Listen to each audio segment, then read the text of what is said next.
all morning from the Pope's funeral. Can you reflect, as a vicar, what it means to you today, what you've witnessed and how you think the whole event has been handled? I think it's been extraordinarily moving. I am a vicar in the Church of England, so not part of the Roman Catholic Church, but very much part of the worldwide church. And Pope Francis was an extraordinary leader, hugely significant in the way that he went about being Pope and the way he went about giving leadership. And I think the funeral was a testimony to the wonderful way that he conducted himself. It was extraordinarily moving to see how many people turned out to honour him and what he stood for. And it's very difficult to distinguish, really, the message from the person, because he embodied it so powerfully. His humility, his generosity, and his utter compassion for those on the margins. It was an extraordinary display of tribute, really, to a great man motivated by a wonderful and humble faith in the God who he believed found him and loved him. I mean, the ceremony, obviously it was the passing of a pope, so we have to have the pomp and ceremony that goes with it. But Pope Francis was, as you say, a man of the people. He wanted to be in touch. He wanted to be with the ordinary people. That's how he performed his service, and that's how he passed. And one of my favourite quotes from him was to say, "Have the courage to replace your doubts with dreams. Replace your doubts with dreams. Do not remain hostage to your fears." And I think that kind of message is so strong, no matter what your faith, or even if you have no faith. Absolutely. There are so many fantastic quotes that he made. I mean, he said this as well: if we walk without the cross, that's obviously referring to the death of Jesus, then we're not the Lord's disciples, we're worldly people. We may be bishops, priests, cardinals, popes, but we're not disciples of the Lord. And he said this about the church: I don't want a church concerned with being at the centre, and which then ends up being caught in a web of obsessions and procedures. And while you're right that there's inevitably quite a lot of pomp, there has to be for these public occasions to be sort of witnessed by so many people, I think it did a very good job of witnessing to the essential simplicity and generosity and faithfulness of this remarkable man. Thank you very much. That is our Stephen Kurt, who is the vicar of Christchurch, New Malden, reflecting on the Pope Francis funeral procession, which you are still seeing on your screens there. Ellie Costello, I have to say, has been doing a wonderful job bringing you live coverage of that all morning. But we are moving on now. The funeral has passed, so please feel free to get in touch with your comments, your reflections at gbnews.com/your say. I am now Dawn Neeson, and this is indeed The Weekend, and I am joined by my wonderful panel: political commentator Matthew Staddon, don't all start at once, I know, and former UKIP leader Henry Bolton. Thank you very much for joining me, gentlemen, on a Saturday morning. Obviously a very solemn morning. We have covered the Pope's passing and his funeral in a lot of detail, Matthew. We won't be dwelling on it too much now. There are many other stories I'd like to talk about today. But what did you make of what you saw today, what you witnessed, the whole influence that Pope Francis had, being a very hands-on Pope, certainly with the poor and with one of your favourite subjects, migrants? And what's so interesting about the Pope is that he was able to inhabit such grandiose, such stunning, such beautiful, such old surroundings, and we've seen much of that today, very well commentated, as you say, by Ellie, and yet he was seen also as an approachable person that could relate to ordinary people like us. He was able to talk about football, for example. He loved football. I love a Pope that loves his football. And he's Argentinian. We know how much many Argentinians love football. His favourite club is in Argentina. So he was relatable.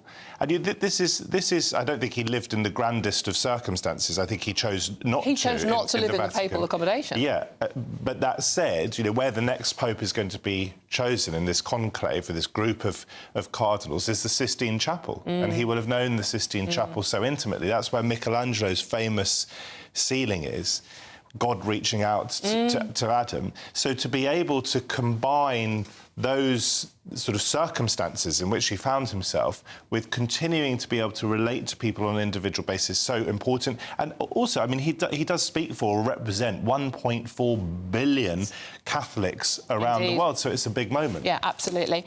How about you, Henry? What did you make of it? I think, well, on that, I totally agree with Matthew. That, you know, the Pope was absolutely relatable and related to people, but he also, whilst being in those surroundings and being sort of a Pope of the people, so to speak, the Catholic people at least, he absolutely respected the heritage and the traditions of the Catholic Church, and you see it now in the ceremony today as well, in a sense. But I think also the world is it always is in a difficult place, isn't it? Yes. Otherwise we'd be out of a job. The last one it wasn't really. But the world is in uncertain times. Whether you look at the topic of global warming, migration, security, and wars around the world and conflict, and I think the papacy is somewhere where the Catholic world, particularly, and as Matthew says, it's absolutely huge, can turn to in hope. There's always that, and whether you're, there was a wonderful story about the Pope and a young child, Manuel, I think, this little child whose father had sadly died but was an atheist, but still got his four sons baptised.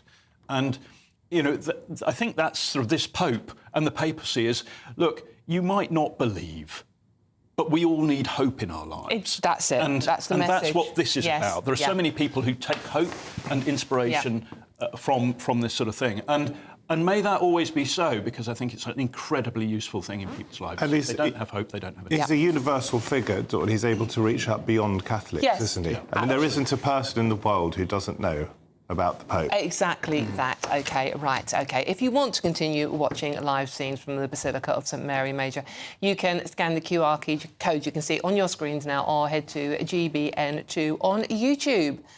Now, we do move on. As I said, get in touch with your thoughts, gbnews.com/your say. But we do move on to the other big stories of the day, and the breaking story overnight of Virginia Giuffre, who accused Prince Andrew of sexual assault. She has died at the age of 41, which is no age at all. In a statement issued yesterday, her family said she had taken her own life in a suburb of Perth, where she had been living for several years. They added Virginia was a fierce warrior in the fight against sexual abuse and sex trafficking. In the end, the toll of abuse is so heavy that it became unbearable for Virginia to handle its weight. OK, joining me now is 7 News Perth reporter James Carmody. James, there you are. Thank you very much for joining us today. Can you bring us up to date, because this story is happening, obviously, live in Australia. Can you bring us up to date on what is actually going on with this story? But Dawn, this happened overnight last night. About 10 minutes to 10, police and an ambulance were called to a rural property about an hour's drive north of Perth in a suburb called Neargabby. And that's where Virginia Giuffre has a small farm property. It's a hobby farm where she's been living. She has some horses and some chickens, and there's plenty of space there. It's they were called there and found a 41-year-old woman who the family has since confirmed was Virginia Giuffre. She was unresponsive, and police and ambulance officers were unable to revive her. Now, the family releasing a statement this morning, Perth time in Western Australia, saying that Ms. Giuffre had taken her own life by suicide after years suffering as the victim of sexual abuse and sex trafficking, a lifelong victim, they said. Now, major crime detectives here in Western Australia are investigating this death, but they've said there's nothing at this stage to indicate that there was anything suspicious. OK, I mean, obviously, she is incredibly well known in the UK. Is she as well known in Australia? People certainly know of Virginia Giuffre and her claims against Jeffrey Epstein and Prince Andrew, but it wasn't that well known a fact that she had been, in fact, living in Western Australia and here in near Perth. But it did come into the news about a month ago. Miss Giuffre was involved in a crash, a traffic accident with a bus near that rural property where she lives, and was hospitalised. She posted to Instagram telling her followers that she only had days to live, and there was an outpouring of concern around that. And then, interestingly, there were accounts from police and the hospital where she was that contradicted those claims by her that her injuries were perhaps more minor. We did later hear from her publicist and others saying that she was unwell, though. OK, and the other line came out of Australia overnight was her father, Sky Roberts, saying that Virginia was going through a messy divorce and no longer lives with her husband. So that obviously also may have contributed to how she was feeling at the time. Is there any news on that story? We know that Virginia Giuffre does have other family who live here in Perth and her ex-husband, and she has 3 children who survive her. They were described in that statement from the family as the lights of her life. That's Christian, Noah and Emily, and she has often said that she took inspiration from them during times of adversity when she was coming out with her story of being a victim of sex trafficking. And they remain here in Perth, and we saw some well-wishers and loved ones visiting them at their family home today, people arriving with cakes and things like that. OK, brilliant. Thank you very much. That is 7 News Perth reporter James Comedy. Thank you very much for joining us today. OK, well, it was a bit of a shocking story. I woke up and it was an instant reaction because I've covered this story from day one. Obviously, everyone in this country very, very aware of who Virginia Giuffre is. She accused that infamous picture which you saw on your screens there of Prince Andrew standing in a flat. Ghislaine Maxwell's flat, wasn't it, with his arm around Virginia there. Andrew denies having any knowledge of meeting her.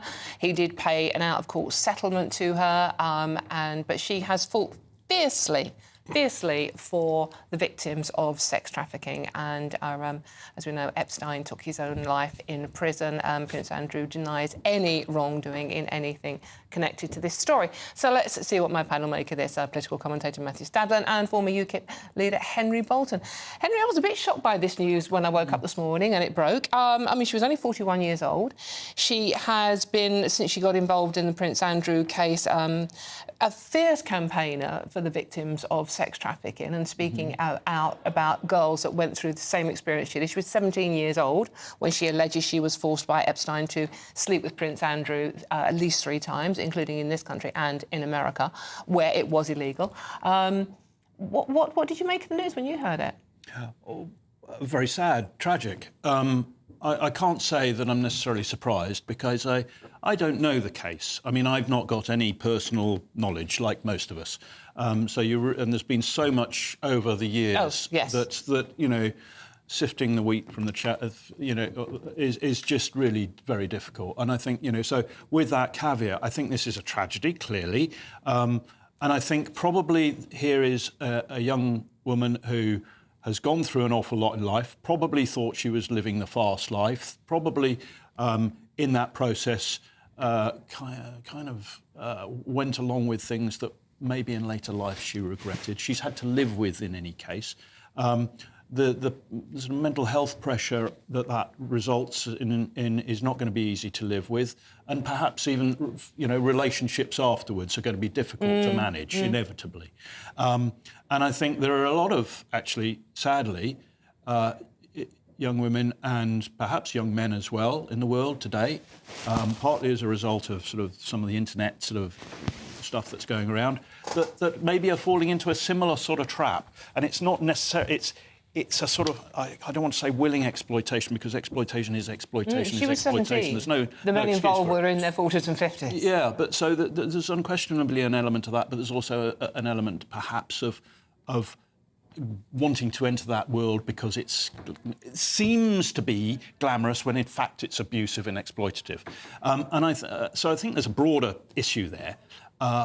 And so a tragedy, but not altogether surprising, I think, because she's not lived an easy life. Her life has been a very hard and difficult one. Yeah, absolutely. And Matthew, what do you think this means? Once again, the spotlight is back on Prince Andrew. Virginia alleged she had sex with Andrew 3 times in London during her 2001 trip, at Epstein's New York mansion when she was 17, and in the Virgin Islands when she was 18. Andrew denies all these allegations and denies even meeting her. But the spotlight is once again now with Virginia putting the story back in the spotlight, back on Andrew. I can't speak for Prince Andrew, who, as you say, denies go on, everything. Please do. But this is a really, really sad story, isn't it? This is someone who says that she was sexually exploited, sexually abused, and anyone who was involved in that will be feeling, I hope, great remorse today. And if her life stands for anything in public, which it does, beyond obviously the very important personal relationships, not least her family that she's got 3 children, has had in her life, exactly, then her life stands as a fearless campaigner against sexual exploitation and sexual abuse of girls and women. I mean, this shadow, I'm just quickly, we do need to move on, but just quickly, Henry, this shadow will never leave Andrew. Well, you can't actually think about Prince Andrew in any way, shape, or form without thinking about Epstein and the scandals around him. Do you think it's time he stood up to the plate and did something to clear his name, as he would say? I don't think in many people's minds he will ever be able to clear his name on this. I think Virginia's suicide probably ensures that he'll never be able to clear his name. In his own mind, whatever went on, as well as in the minds of many members of the public. But that said, I think there is a great deal, there is a very strong argument. If I was a friend of Prince Andrew's, which I'm not, but if I was, I would be saying, look, either just disappear from public life, just live your life, and try and make of it what you do, or become a campaigner for something really good. You know, that's going to be very hard because a lot of people are going to be, you know, very, very sceptical of it and think that you're just trying to atone for past wrongs or whatever. But nonetheless, you are in a position where you could do some good. Perhaps even. I mean, he has largely disappeared from public life, hasn't he? And he was stripped of his HRH title. Let us not forget. We saw him at church over Easter. We did. Fair, Matthew, that's why you're right. He's actually. He's partly been pushed into that, but he's also submitted to that. He's not tried to be in the public. And I said largely because, as you say, we did see him at that Easter service. I think it was the first time we'd seen him for about a year. But you ask him to go out or suggest that he might go out and try and clear his name. He did try to do that, didn't he? And that infamous Newsnight interview, and that was widely seen as catastrophic and probably led to him being, or was part of what led to him being stripped of his title. Maybe he could go to America and answer the questions that they want to ask him out there. What do you think? gbnews.com/your say. Now, the other big story making your papers today is private contractors working on behalf of the government are reportedly looking for landlords, investors and agents to host asylum seekers, offering 5-year guaranteed rent deals. The news comes as the number of Channel migrants in small boats surpassed 9,500 this year so far, and the weather's going to get much better next week, isn't it? And that's a third up from the previous all-time high. Now, this is a never-ending story. It never goes away.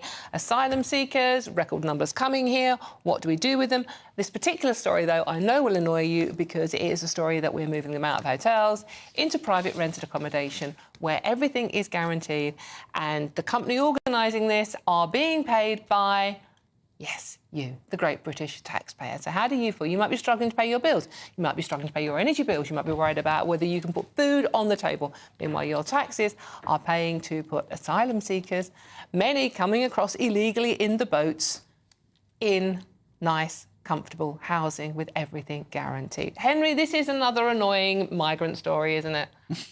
I'm getting really bored of talking about all this. This one annoys me because it's like, hold on a minute, there are people struggling in this country. It's another example of the government putting illegal migrants coming across the Channel before British people. Indeed, and we've been talking about it and talking about it and talking about it.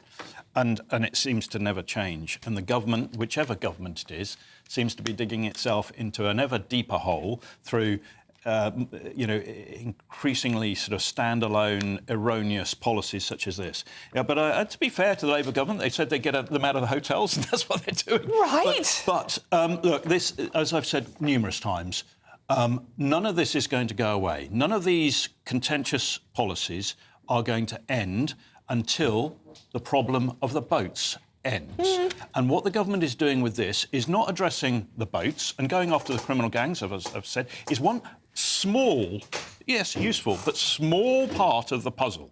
There are a whole range of other things that have to be done if the flow is going to be stemmed.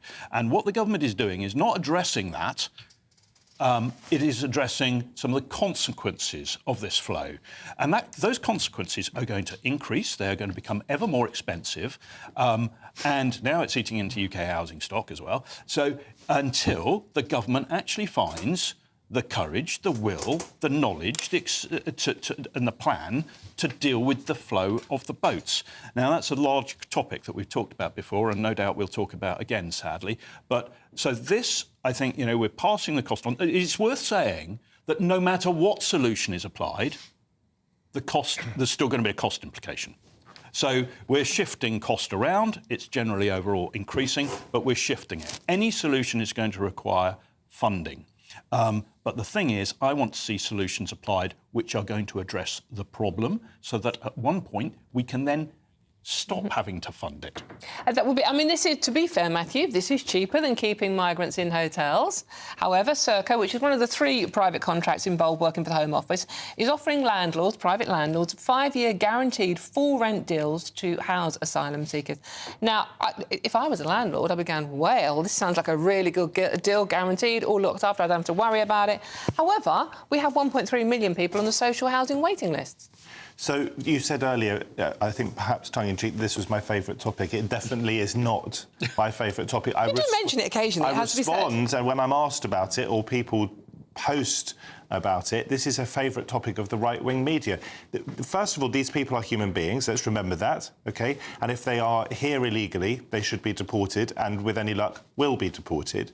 But there has to be due process. We have laws in this country, which is one of the reasons people want to come to this country. One of the reasons that makes us a great country, have the rule of law. As you've both said, this is a cheaper solution at the moment than it is putting people up in hotels. And by the way, just speaking purely for myself, I would not like to be in a hotel, stuck in a hotel for, what is it, a year, 2 years, £7 a day, living with another man. Not my idea of fun. So this idea of living in luxury, to me, is, I think, utter nonsense. Yes, people are struggling. I talk about it repeatedly. Tens of millions of us are struggling to make ends meet. And I can just assure you of one thing, that if the people who come across the boats were not coming across on the boats, those tens of millions of us would still be struggling.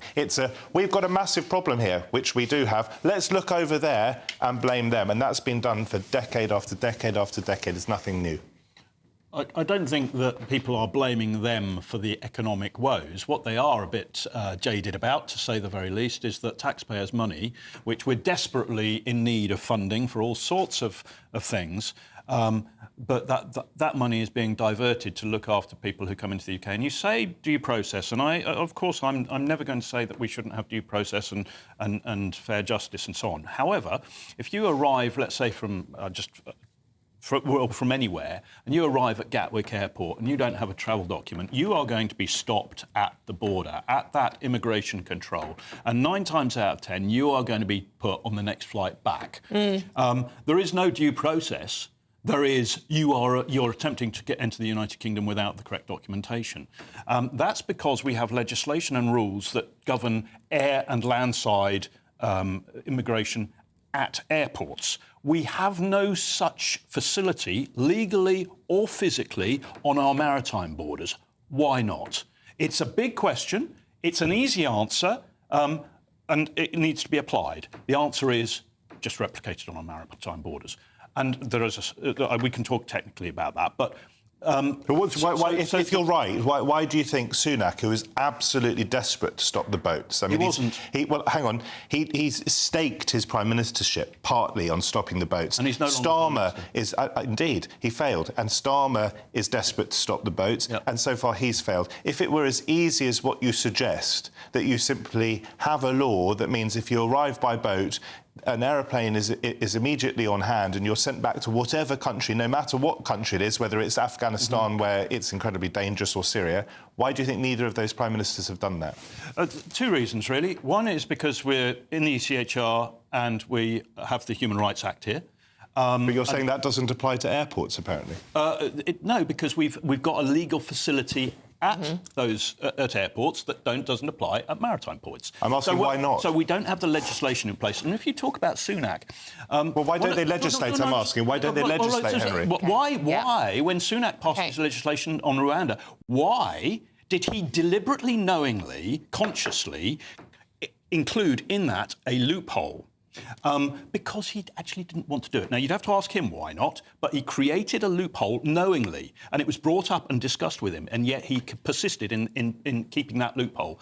All I'm saying, Henry, to summarise this, these Prime Ministers desperately want to stop the boats. If it was simple, they would have done. No, it's not simple, but remember, I come from a background where I advise 57 different countries on how to deal with this sort of thing. Right, so it's not simple, but it can be done. Right, time out, you two. I'm not going to give you away because we are talking about the big fight coming up. But we will return to this subject, I know, because you both like rabbiting on about it. Yeah, but it is important. But you keep asking us, Dawn. Well, I do keep asking. To be fair, that's a very fair point. But it is 5.5 million a day, and that's your money, by the way. Where do you want them? Do you want them in hotels? Do you want them in lovely little homes and flats that you can't afford? Or maybe a processing camp with tents? Just a thought, many of you suggesting it. Any case, a Home Office spokesman said these arrangements with the private rented sector have been in place for years, including under the previous government. We have a statutory duty to support destitute asylum seekers who will not be able to pay for fees such as utilities and council tax. We are restoring order to the asylum system and cutting costs to taxpayers by reducing the number of people we are required to accommodate through a rapid increase in asylum decision-making and the removal of more than 24,000 people with no right to be in the UK. Some would argue they have a duty to look after pensioners as well, but that's just my opinion. In any case, Just Stop Oil campaigners, yes, them again, are holding one last action today. It comes after years of high-profile stunts, protests and demonstrations, many of it involving orange paint, as you can see there, in which the group has targeted priceless works of art, historic monuments, major national and sporting events and bridges over the M25 and ambulances. Ugh. In any case, that's all after the news headlines with Sam Francis.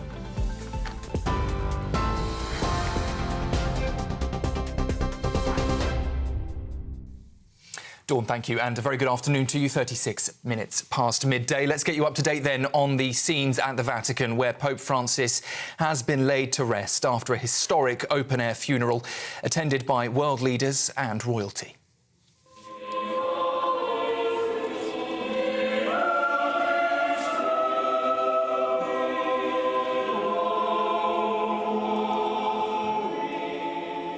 Thousands of people lined the streets as his coffin was taken from St Peter's Square to his favourite church earlier today. Prince William, Joe Biden, Donald Trump and the Prime Minister Sir Keir Starmer were among the dignitaries who paid their respects during the service. Over 250,000 mourners viewed the 88-year-old's casket while it laid in state over 3 days. It's the first time in more than a century a pope has been buried outside the Vatican. Well, just hours before Pope Francis's funeral today, Donald Trump and Ukraine's President Volodymyr Zelensky held a private meeting in Rome. It's their first since that fiery Oval Office clash in February, and the White House says the talks were very productive. Trump's pushing for a Ukraine-Russia peace deal, but leaked documents reveal deep rifts over Crimea, sanctions and security guarantees. Washington's suggestion to recognise Crimea as Russian has been rejected outright by Kyiv and its European allies. Zelensky, as ever, wore military dress, a symbol of solidarity with Ukrainian forces still fighting on the front line. And a line, in fact, just into us from the Reuters news agency on that meeting, with the President Zelensky saying that it was very symbolic and could indeed turn out to be historic, he says, if results from their discussions are reached. So some positive outlook from that meeting earlier. In other news, Virginia Giuffre, who accused Prince Andrew of sexual abuse, has died at the age of 41. Her family says she took her own life at her farm in Western Australia after what they called a lifelong battle with sexual abuse and trafficking. They described her as a fierce warrior who helped lift countless survivors, but said the toll of abuse became too much for her to bear. Giuffre sued the Duke of York in 2021, claiming he had sex with her when she was just 17, after being trafficked by the convicted Jeffrey Epstein. Prince Andrew, though, has always denied the allegations and has not been charged with any crime. And if you've been affected by that story, you can, of course, contact Samaritans on 116 123 or email joe@samaritans.org. Well, millions are expected to descend on London this weekend for a packed lineup of sport, protests and pageantry. Today alone sees St George's Day celebrations, an FA Cup semi-final, boxing at Tottenham Stadium and a major Just Stop Oil protest in Westminster. The group claims it is their last street protest after winning, they say, on new oil and gas, though police say they'll act fast if any laws are broken. Officers will also be out in force for the mini-marathon today and then Sunday's full London Marathon and second Wembley semi-final. The Met Police say it's a weekend where London comes to life, but they're urging people to stay alert and report anything suspicious. And finally, before I hand you back to Dawn, just an update on some breaking news out of Iran this afternoon, where a massive and mysterious, at this stage, explosion has rocked Iran's southern port city of Bandar Abbas, injuring at least 195 people. Dramatic video here showing buildings and cars damaged, people rushing to help the injured as flames and black smoke tear through a container yard which holds oil and petrochemical facilities. Officials say safety warnings had been issued at the site before the blast, but at this stage the cause remains unknown. And in fact, the latest numbers on the people injured in that Iran explosion have now risen to 516. So initially 281 confirmed to be injured, 516 now known to be injured, and we're waiting for an update on the possible death toll too. We'll keep across those details for you. That's the latest from the newsroom. I'll be back with you later this afternoon, and Dawn will be back after this break. For the very latest GB News direct to your smartphone, sign up to News Alerts by scanning the QR code or go to gbnews.com/alerts.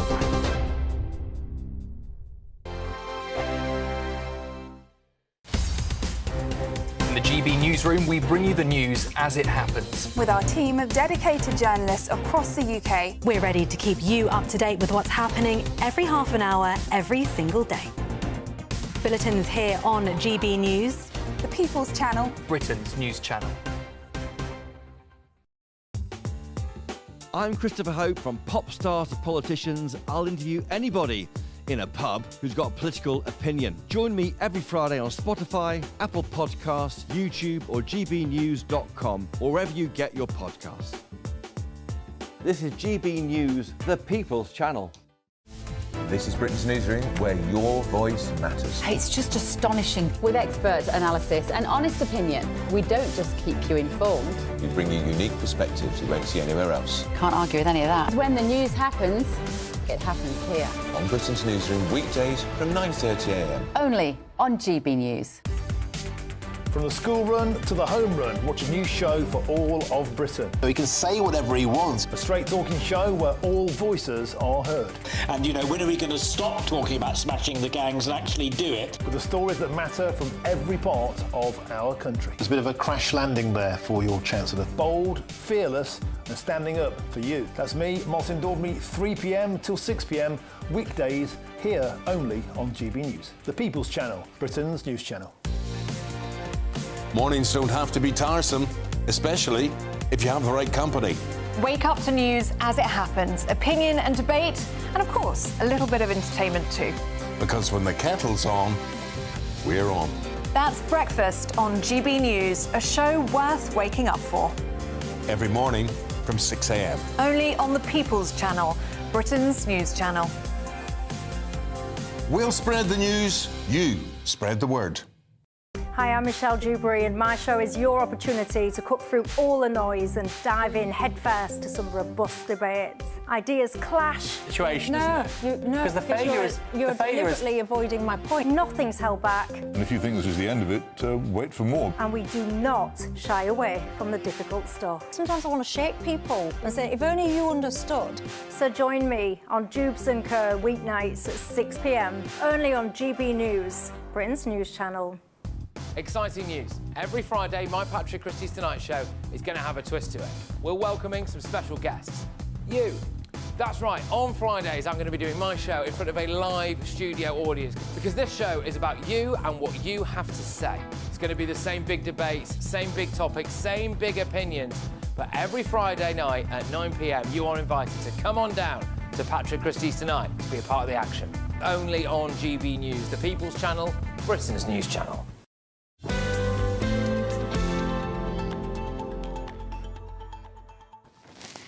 Hello. Now, Just Stop Oil campaigners are holding one last action today. It comes after years of high-profile stunts, protests and demonstrations in which the group has targeted priceless works of art, historic monuments and major national and sporting events, not to mention gantries over the M25. The group will now apparently take part in lower-risk action, which, well, we'll wait and see what that means, don't we? A number of activists have ended up in court or in prison following the campaigns. So, and they think, I believe, they have achieved their aims. Let's find out, shall we? Joining me now is a spokesperson for Just Stop Oil, Mitch Rose. Mitch, lovely to see you. Thank you very much for joining me. So, you're stopping with the orange paint thing. Is that because you've achieved your aim, do you think, or because of the police crackdown on your protests are scaring you off a bit? Good morning. No, good afternoon. Thanks for having me. I've got no idea either. Yeah, our original campaign, which started 3 years ago, was to just stop oil. So no new oil and gas in the UK. And we've achieved that aim. That is now government policy. So yeah, job done. It's proof that civil resistance works.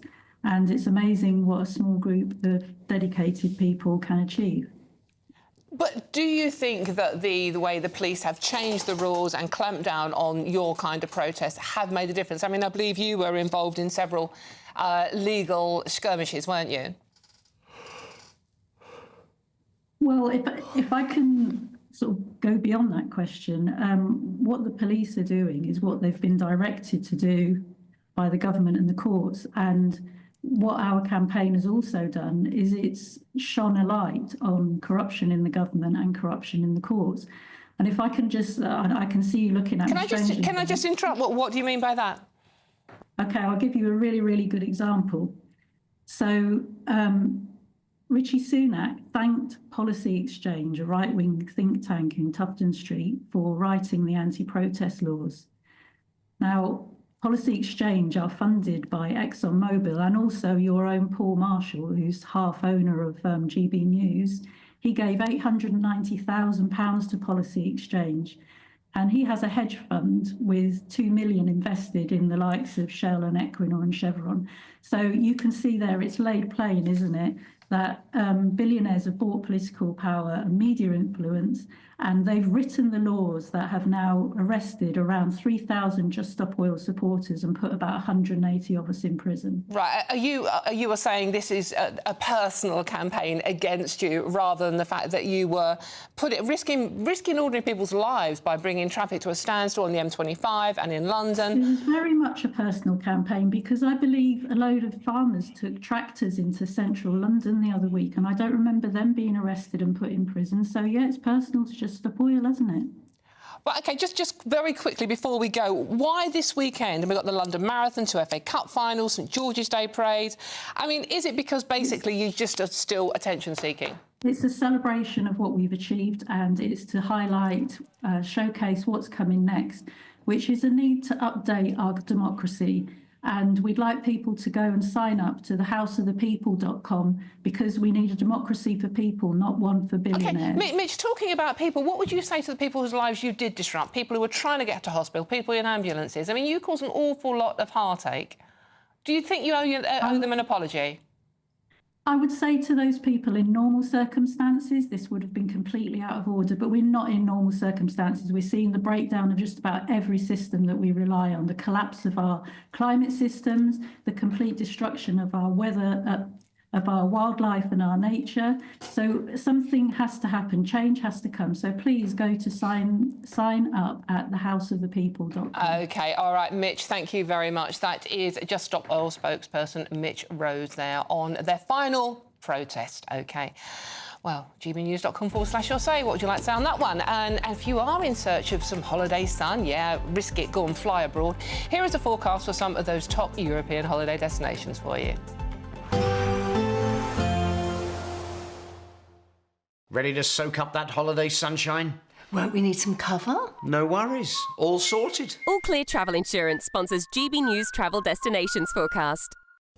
If you are thinking of heading south for a holiday, it's looking sunny in Spain, but very wet in Sardinia, whilst Greece is currently experiencing showers and they'll continue into Sunday. Keen breeze here as well, particularly for the islands. Showers also for Italy, but mostly inland and over higher ground. It's Sardinia and also Majorca where we're likely to see some lively thunderstorms, whilst plenty of sunshine prevails across Spain. And Portugal, more sunshine to come through the week ahead. All Clear Travel Insurance sponsors GB News Travel Destinations Forecast. Hello there, this is your latest GB News weather forecast provided by the Met Office. Whilst this weekend will be dry for many of us, it is starting on a damp note for some though. That's out in the west where we've got this frontal system very slowly pushing its way in and has been bringing a band of rain first thing this morning. But this front is weakening, so as we head throughout the day, the rain will be turning lighter and patchier in nature, and many of us will eventually see a relatively dry afternoon. It's still rather cloudy for the vast majority of us, but there will be a few bright spells beginning to emerge at times. Most of those will be out towards some of the far eastern sites, particularly for parts of Norfolk, Suffolk, down towards London and into the Sussexes and Kent. Still a few lingering showers around from that weakening frontal system, but again, some sunshine will be emerging from Northern Ireland as well on the other side of that cloud band. Also parts of the Western Highlands out into the Outer Hebrides as well. Some bright skies around. Generally quite a cloudy picture for the rest of Northern Ireland and Scotland though, with that band of rain still weakening. We do, though, have more rain on the cards for the far northwest of Scotland, courtesy of this system that's going to be pushing its way in later on into the evening and overnight period. This turning quite windy as well, potential for some 40-mile-an-hour gusts around some exposed coastal areas. Further towards the south and east, though, it's going to be staying dry for England and Wales. A few fog patches will be forming in places, so it could be murky first thing on Sunday morning, and temperatures will be dropping off underneath some of the clearest skies, perhaps mid to low single figures in places. But for England and Wales, it is going to be another fine, dry day. And once any of that low cloud and fog does burn its way off, there'll be plentiful amounts of sunshine throughout that second half of the weekend. Always cloudier for Northern Ireland and Scotland, though. This band of rain perhaps heavy and persistent at times, particularly for the Highlands, some areas of Argyll and Bute. Temperatures held back here, but look, starting to see 20 degrees Celsius across parts of the south and east. And temperatures will be on the rise for all of us as we head into next week, with plentiful amounts of sunshine, allowing for mid-20s quite widely. Enjoy your day. Bye-bye. We're proud to be GB News, the People's Channel. And as you know, we always love to hear your views. Now, there's a new way of getting in touch with us at gbnews.com/yoursay. By commenting, you can be part of a live conversation and join our GB News community. You can even talk to me, Bev Turner, or any of the members of the GB News family. What is the state of our economy? What is the state of our National Health Service? What is the state of our schools? What on earth is going on? Understanding Britain means understanding the state we are in. This is State of the Nation with me, Matt Goodwin, Wednesdays, Thursdays and Fridays from 8 p.m. on GB News. In the GB Newsroom, we bring you the news as it happens. With our team of dedicated journalists across the UK. We're ready to keep you up to date with what's happening every half an hour, every single day. Bulletins here on GB News, the People's Channel, Britain's news channel.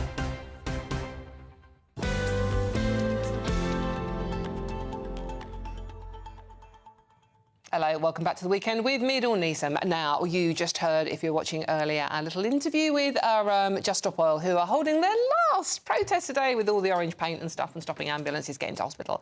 We didn't have time to get my panel involved, but we are now. I've got Matthew with me and Henry still. Matthew, let's come to you. I agree with them that we are facing climate crisis because I look at the science. I think they were brave to do what they did because it risked prison. I think they were wrong to do what they did because it stopped some people getting to hospital. I think it is right that they were punished under the law because we do not want anarchy in this country. As to whether we should be encouraging our oil and gas industries in the UK, the reality is that we will be still using some oil and some gas for a while. And if we don't use any, if we don't develop any ourselves and we transport it over from overseas, as I understand it, then we've got to be aware that that has a heavy carbon That footprint. doesn't seem to actually balance out the green issue if we're shutting all ours down and importing it from Russia and China, for example. There are perfectly reasonable questions, I think, without being a total expert on this, to be asked about that. But I think the government's push for a green future will be good for jobs, will be good for our economy, will be good for our resilience and our security. Now, I'm not an expert either on this one, but this latest plan to block the sun while we're building loads of solar panels doesn't really compute with me. But what do you make? I mean, just stop all this. I don't think it's the last we're going to hear of them. No, I don't. But I'm surprised you didn't have a different headline for this, Dawn. You could have said, breaking news, Just Stop Oil has just stopped. Oh, see, you're missing your vocation, Henry. I know. You should be writing headlines for us. I could, yeah. Well, maybe there's a reason I'm not. But I think, you know, they've been a pain for everyone.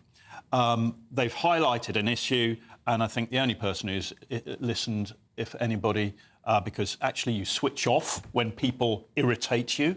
I can't just switch off with anyone with cropped purple hair at the moment, to be honest with you, and I've got short hair. How prejudiced can you be, Dawn? Very prejudiced, sorry. But I think, you know, Ed Miliband, I mean, the madness of Miliband, hashtag, I think that this country really has got to take a long, serious look at how we provide energy for business and domestic consumers, because we are pricing ourselves into oblivion here. We are fighting economically and commercially with both our arms tied behind our backs. And before we started, we were talking about a different area of work and how families are struggling. Part of that story is the energy bills. We've really got to have a look at this. But they are. This is just not true. This is. I'm sorry. We like each other, but that is guff. The whole point about this country is we haven't invested properly in ourselves for so long. What?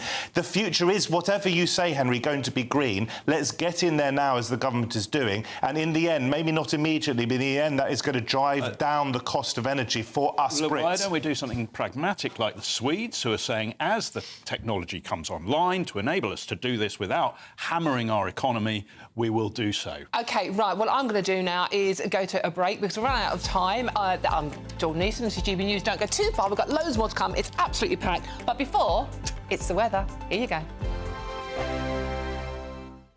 Courtesy of Marquis Leisure, you could be driving away with this brand new Elnag Baron 560 motorhome. It comfortably sleeps 4, comes with skyroof, integrated kitchen and bathroom, and is worth over £67,000. And that's not all, as we'll also give you a further £5,000 in tax-free cash to make sure that wherever this motorhome takes you, it takes you there in style. For another chance to win the lot, text WIN to 63225. One entry costs £2.50 plus one standard network rate message, or text BONUS to 63225. 5 entries cost £5 plus one standard network rate message. Go to gbnews.com/win. Entries start at £2.50. Call 0903 686 3232. Calls cost £2.50 plus your network access charge. Or post your name and number to GB13 PO Box 8690 Derby DE1 9TT. UK only. Entrance must be 18 or over. Lines close at 4 p.m. on the 6th of June. Please check the closing time if listening or watching on demand. Good luck. GB News Breakfast. Every day from 6 a.m. He's not just the first Brit, he's the first European, is that Correct. right, to win the Grand Slam? To win the Grand Slam. See, the Grand Slam is something that's never really mentioned because it's so rare to win all 4 majors. Well, this is what I was going to head to. Can you get closer, get back into we can hang out with Rory for a while? Rory would be our mate. He would be great. I think he'd get on great with us. I tell you what he is. He's the most ordinary guy. You meet him. I remember one night, he's good company. Yeah. And I always thought that there was a weakness with him, that he was too friendly with too many people. Yeah. I mean, people I'll not name, but I remember, you know, people at the height of their career and they're watching games or they're watching... I remember once with the snooker tournament, walking up to a player and saying, incidentally, when this is over, could I... And he just said, shut your mouth. You are kidding me. He did. Yeah, he turned is he alive or is he dead? Oh, he's very famous. And he said to me, never... And he was wearing sunglasses and he took them off. He said, never, ever interrupt me when I'm watching snooker. And, you know, but I learned something from that, yeah, you know? But come on. I mean, it's rude, but you can kind of understand that some people need to kind of psychologically protect them. So I don't know. And it must be frustrating sometimes when people interrupt you. But on the other hand, but for me, be a Miriam, nice there's guy. no except bad No, manners. I know. There's no excuse for bad manners. No, that's right. At least you go, look, sorry, but I'm just concentrating at the moment. Can you speak to me later or something like please, that? will you shut up? But you were saying yesterday, I mean, he's now one of the most famous, one of the most successful people from Northern Ireland. I think there was even a suggestion he should do an open-top bus tour. Well, that was me yesterday. Oh, was it you? I think Okay. absolutely should, yeah. Why? Eamon. Not today, it's very... Eamon will be driving the bus, and there'll be Rory there. I have a bus with my picture on it. I know, yes, I know. That's what they want. They just have the Eamon bus, Rory on the top, nobody on waving. GB News, the People's Channel.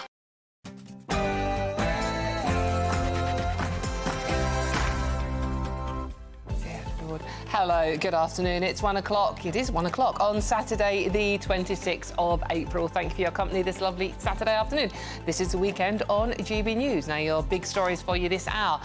Virginia Giuffre, who accused Prince Andrew of sexual assault, has died aged just 41.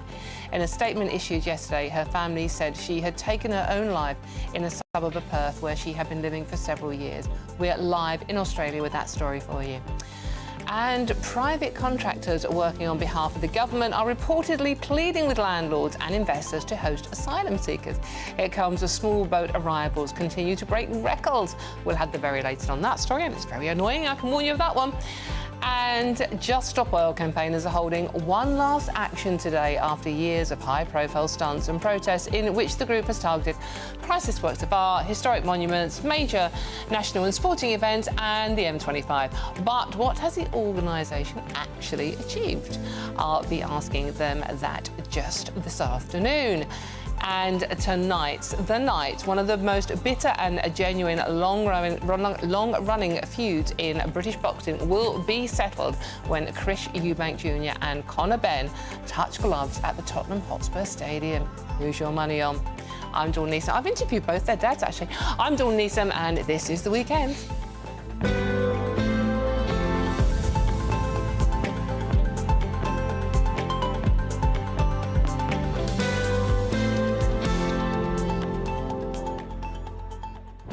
Yeah, looking forward to that fight tonight. I actually genuinely did interview Nigel Benn and Chris Eubank Sr. back in the day, and that's not at all making me feel very, very old. That the tiny babies they had then are now gonna, well, a big fight tonight, isn't it? Who's your money on? Let me know, because this show is nothing without you and your views. And I want to talk to you this afternoon about everything you want to talk about. To be honest with you, it's a Saturday, it's the weekend, it's time to chill out, isn't it? So let me know you views and all the stories you were talking about by visiting gbnews.com/yoursay and join in our conversation.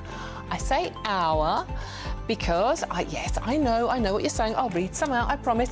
Keeping me company is political commentator Matthew Stadden, who is actually quite nice, and former UKIP leader Henry Bolton, who is also very nice. But before we get stuck into today's stories, let's get the news with another very nice person, and that's Sam Francis.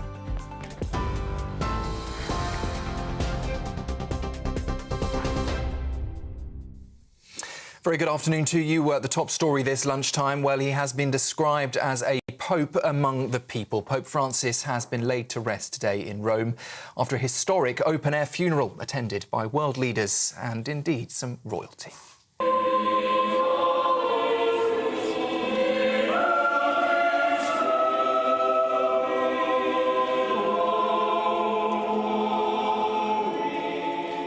More than 250,000 people lined the streets as the 88-year-old's coffin was taken from St Peter's Square to his favourite church earlier this morning. Prince William, Joe Biden, Donald Trump and Sir Keir Starmer were all among the dignitaries who paid their respects. It's the first time in more than a century that a pope has been buried outside the Vatican. Now, though, speculation is already turning to who will succeed him, with the conclave expected to begin on the 5th of May. Volodymyr Zelensky says a private meeting with Donald Trump at the Pope's funeral has the potential to become historic. The pair spoke privately just hours before the funeral inside St Peter's Basilica, in their first face-to-face since a stormy clash at the White House in February. Zelensky says they discussed a full ceasefire and lasting peace, but insists he won't concede Ukrainian territory to Moscow. Sir Keir Starmer and Emmanuel Macron were also seen with the two presidents, though details of their talks remain unclear at this stage. It comes as Donald Trump claims a deal between Russia and Ukraine is now, he says, very close. In other news, Virginia Giuffre, who accused Prince Andrew of sexual abuse, has sadly died at the age of 41. Her family say she took her own life at her farm in Western Australia after what they called a lifelong battle with sexual abuse and trafficking. They described her as a fierce warrior who helped lift countless survivors, but said the toll of abuse became too much for her to bear. Giuffre sued the Duke of York in 2021, claiming he had sex with her when she was 17, after being trafficked by the convicted Jeffrey Epstein. Prince Andrew, though, has always denied the allegations and has not been charged with any crime. And if you have been affected or someone you know has been affected by that story, you can, of course, contact Samaritans on 116 123 or email joe@samaritans.org. Millions are expected to descend on London this weekend for a packed lineup of sport, protests and pageantry. Today alone sees St George's Day celebrations, an FA Cup semi-final, being boxing at Tottenham Stadium and a major Just Stop Oil protest in Westminster. The group claims it is their last street protest after they say winning on new oil and gas, though police say they'll act fast if any laws are broken. Officers will also be out in force for the mini marathon today and tomorrow's full London marathon and a second Wembley semi-final. The Met Police say it is a weekend where London comes to life, but they're urging people to stay alert and report anything suspicious. A massive and mysterious explosion has rocked Iran's southern port city of Bandar Abbas, injuring, now we know, at least 518 people. Dramatic video shows buildings and cars damaged, people rushing to help the injured as flames and black smoke tear through the container yard, which holds oil and petrochemical facilities. Officials say safety warnings had been issued at the site before the blast, but the cause remains unknown. The same port was crippled by a suspected Israeli attack in 2020. Here at home, meanwhile, Marks & Spencer has stopped all online orders and is issuing refunds after a major cyber attack. The retailer says food, fashion and homeware orders are paused on its website and apps, while gift cards and click and collect remain affected. The issue first emerged last weekend and is now under investigation by the National Cyber Security Centre. Shares in M&S briefly dropped by 5 points following the announcement. Despite the disruption, stores remain open and Ocado deliveries are unaffected. Those are the latest headlines. I'll be back with you in around half an hour's time. Now, though, it's over to Dawn.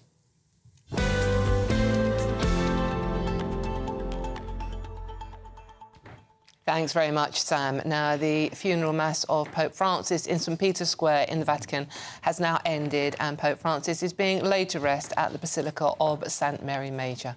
This morning, leaders from around the world descended on the Vatican with Prime Minister Sir Keir Starmer, US President Donald Trump, Ukrainian President Volodymyr Zelensky and former US President Joe Biden all attending. Ukrainian officials confirmed Presidents Trump and Zelensky met in Rome ahead of the funeral. The mass began with the coffin being brought into St Peter's Square, where 200,000 people gathered to participate. Now, 9 days of official mourning before the conclave begins, where 135 cardinals will pick the next pope. So let's cross over to Rome, where GB News' Ellie Costello has been doing, I have to say, an outstanding job covering this all week. Ellie, lovely to see you. Just want to say, brilliant job you've done all week. So what's it been like for you today? This is the end of a long stint covering this story for you. It sounds like very emotional, very emotive. Honestly, Dawn, it has been an honour and a privilege. I'm a lifelong Catholic, and Pope John Paul II was the most incredible Pope of my lifetime. At least I thought. I didn't think I'd feel the same way so quickly as I then did for Pope Francis, who I did hold dear to my heart, as I'm sure many people around the world did as well, just for the way that he was with people, very similar to Pope John Paul II in that sense. He wanted to be with the people. He had that warmth, that humanity about him that we saw up until his very last days, didn't we, Dawn? I mean, it's incredible to think what's happened in a week. Just last week, just last Sunday, Pope Francis was here among the people. That surprise appearance at Easter Sunday Mass, he was able to say, "Happy Easter, my brothers and sisters." A very short message, but a wonderful, poignant message, his last public words to his people, to his flock in St. Peter's Square. And then he got in the Pope-mobile,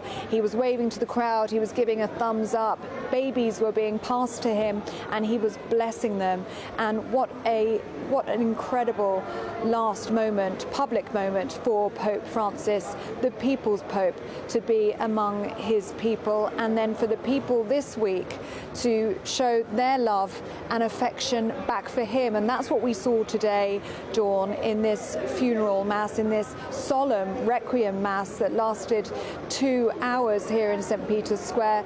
The crowd were respectful, they were reverent, they were absolutely captivated by the scenes that went out before them. And I was struck by the juxtaposition of the very simple wooden coffin against the splendour and the grandeur of St. Peter's Basilica behind us. So I thought it was a perfect goodbye to the People's Pope. It's wonderful. Thank you very much. That's GB News' Ellie Costello live from Rome on the Pope's funeral for us. Thank you, Ellie. OK, now let's return to the story that so many of you are getting in touch about, and I will read as many comments out as I can. The private contractors working on behalf of the government are reportedly looking for landlords, investors and agents to host asylum seekers, offering 5-year guaranteed rent deals. Sounds too good to be true for me.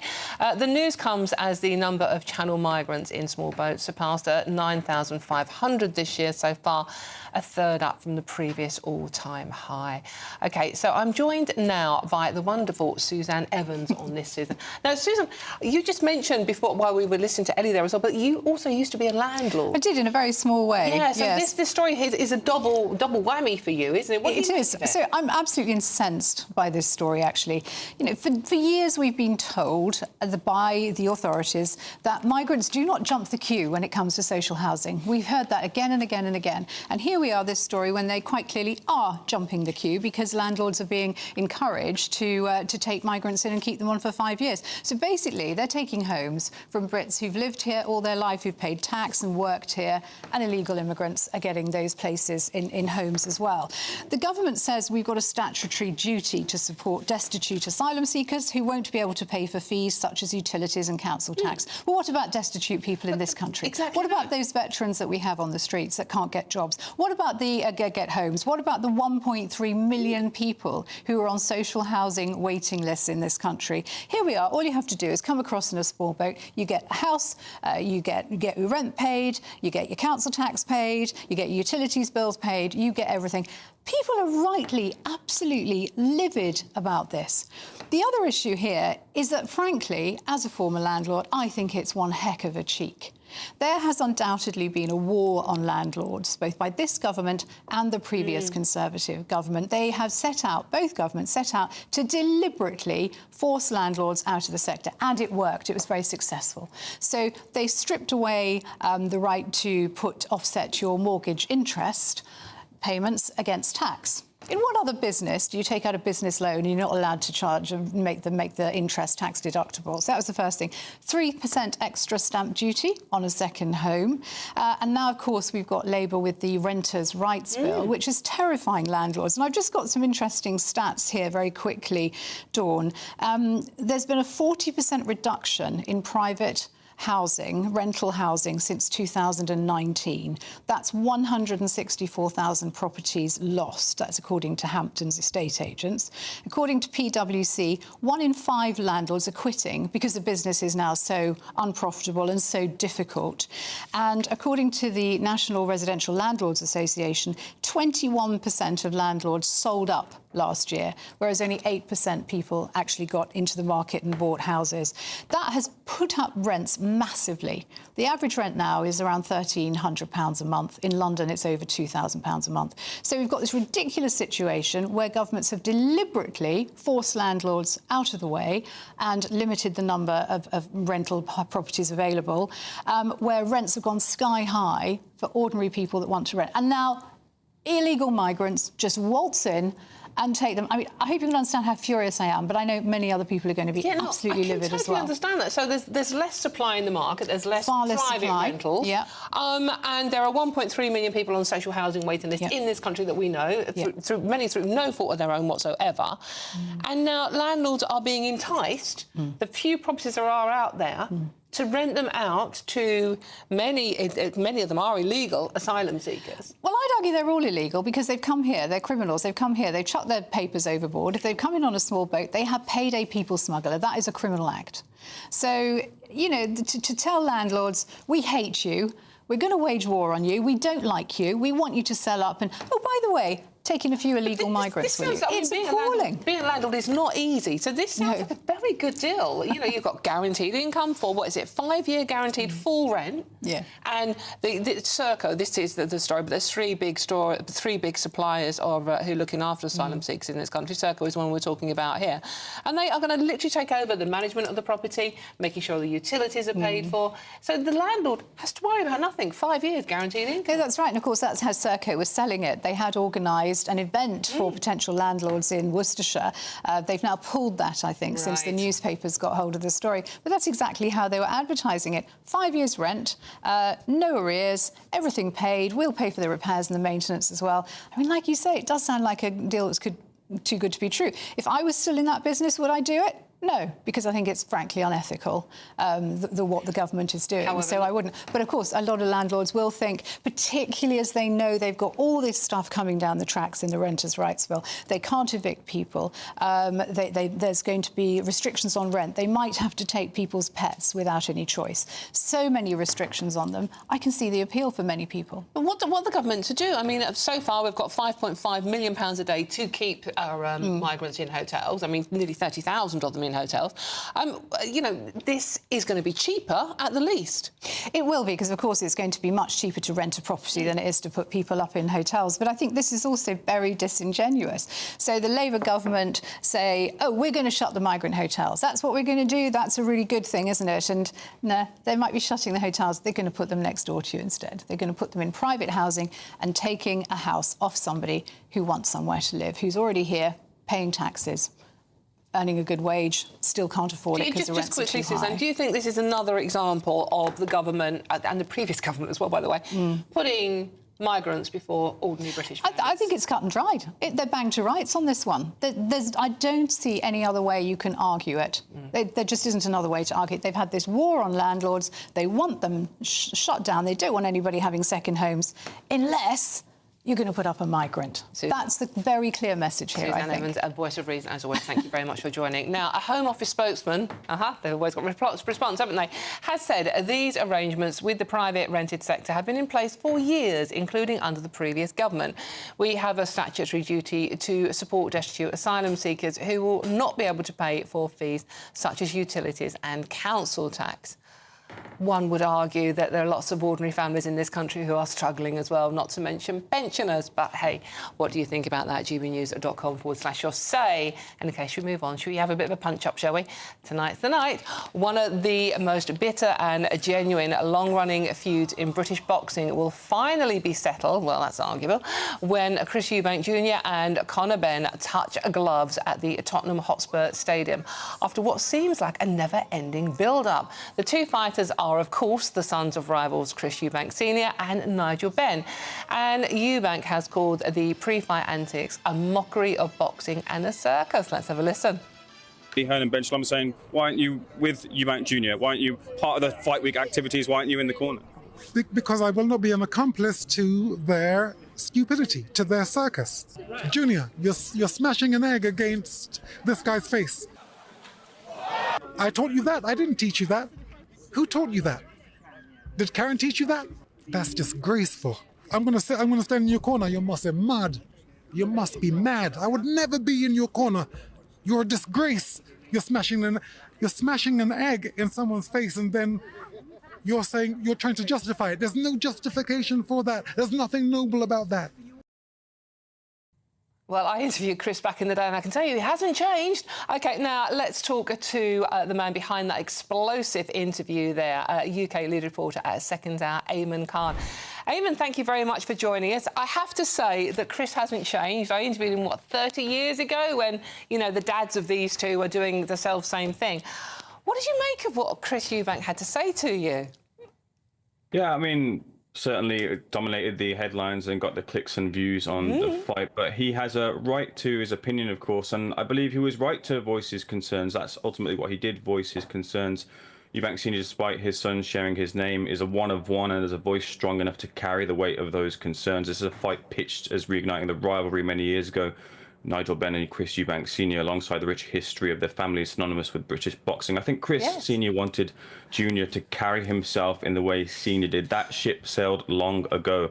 Although he has some traits of his dad, he stepped out of his shadow and became his own man. And alongside that scene, Senior out of Junior's corner, that, given Senior's history, I imagine has hurt him.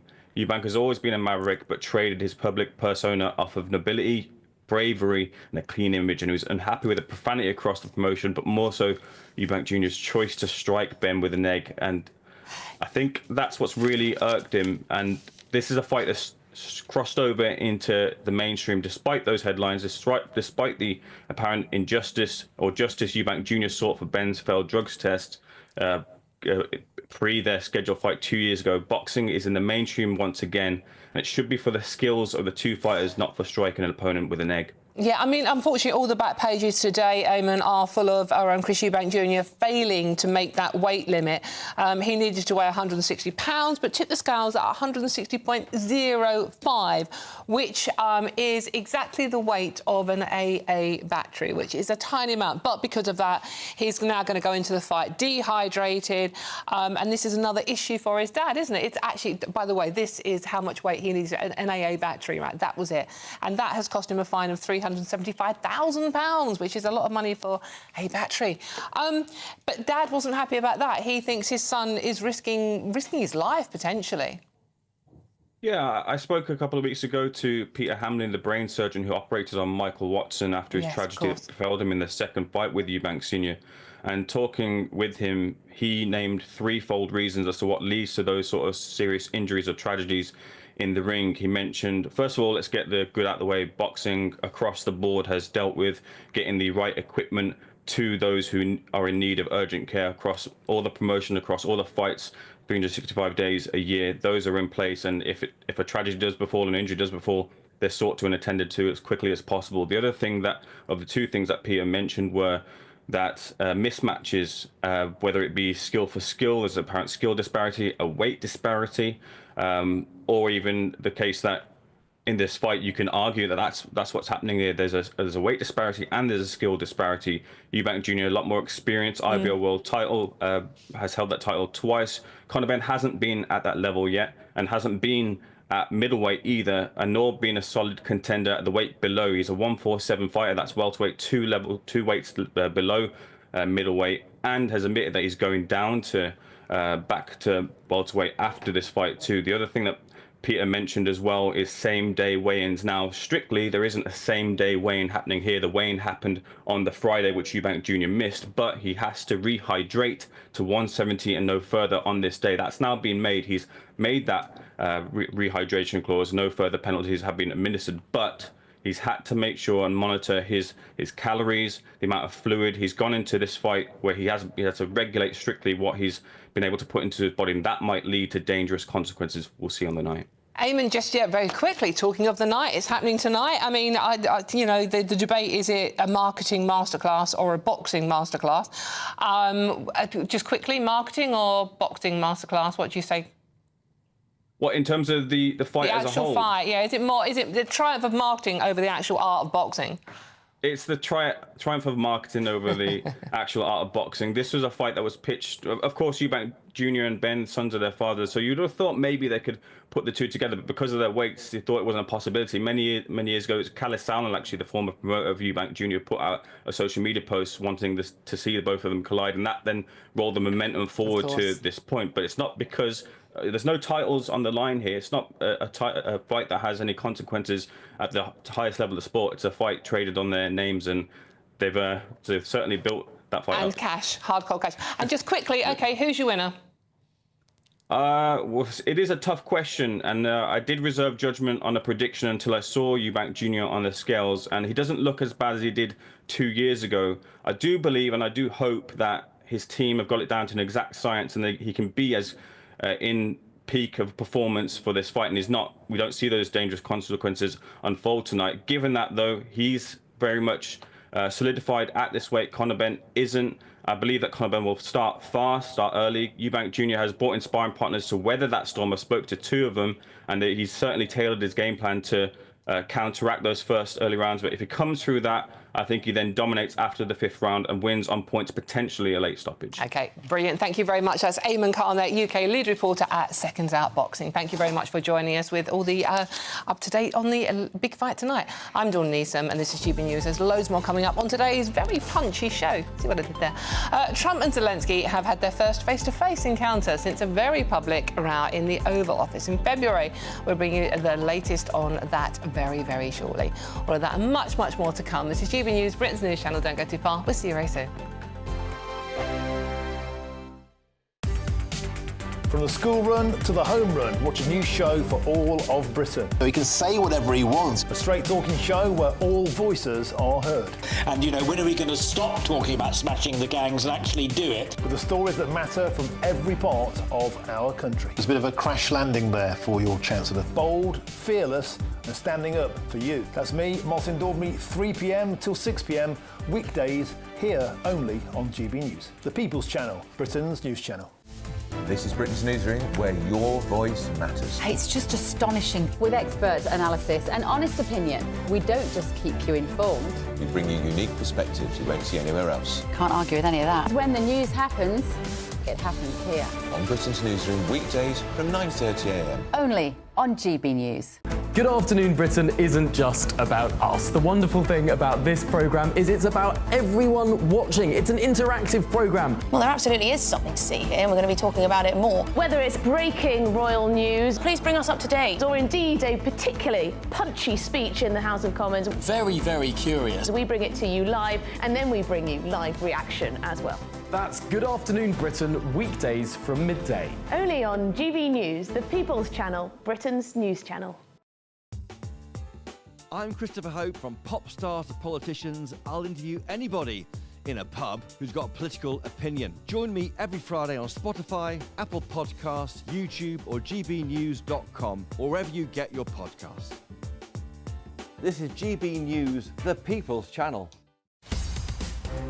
In the GB Newsroom, we bring you the news as it happens. With our team of dedicated journalists across the UK. We're ready to keep you up to date with what's happening every half an hour, every single day. Bulletins here on GB News.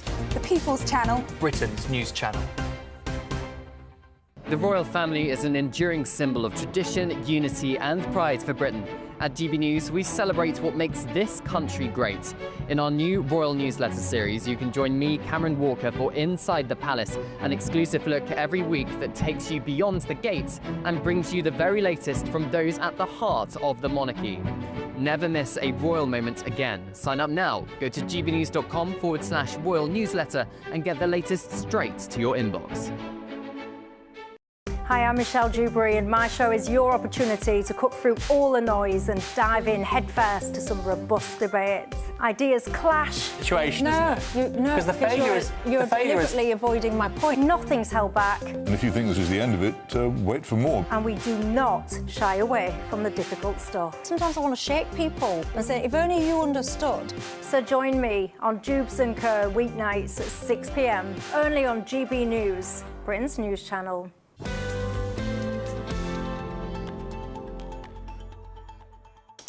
Hello, welcome back to the weekend with me, Dawn Neeson. Thank you very much for your company on this lovely Saturday spring afternoon. Appreciate your time. And if you are wandering around in the garden, etc., we're on the radio as well. There's no escape.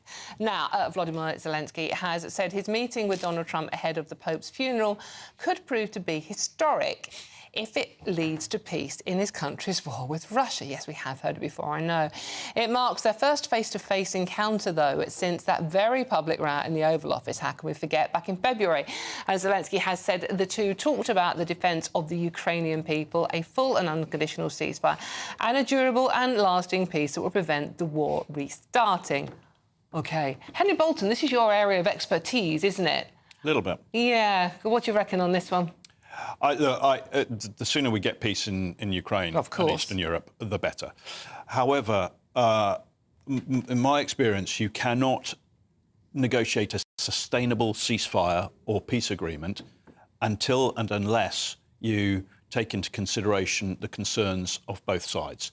Now, yes, of course, Donald Trump would tell you that there has to be compromise, but what we've got here is we've got a president who I think erroneously has been trying to impose a piece of his design on two people who lead nations that have got their own concerns and interests, more from a point of view of wanting to demonstrate his own skills at the art of the deal than anything else.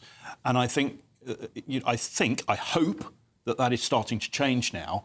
I think after his conversations with Vladimir Putin and the attacks the other night on Ukraine, I think perhaps Donald Trump is starting to understand the ground truth a little bit more.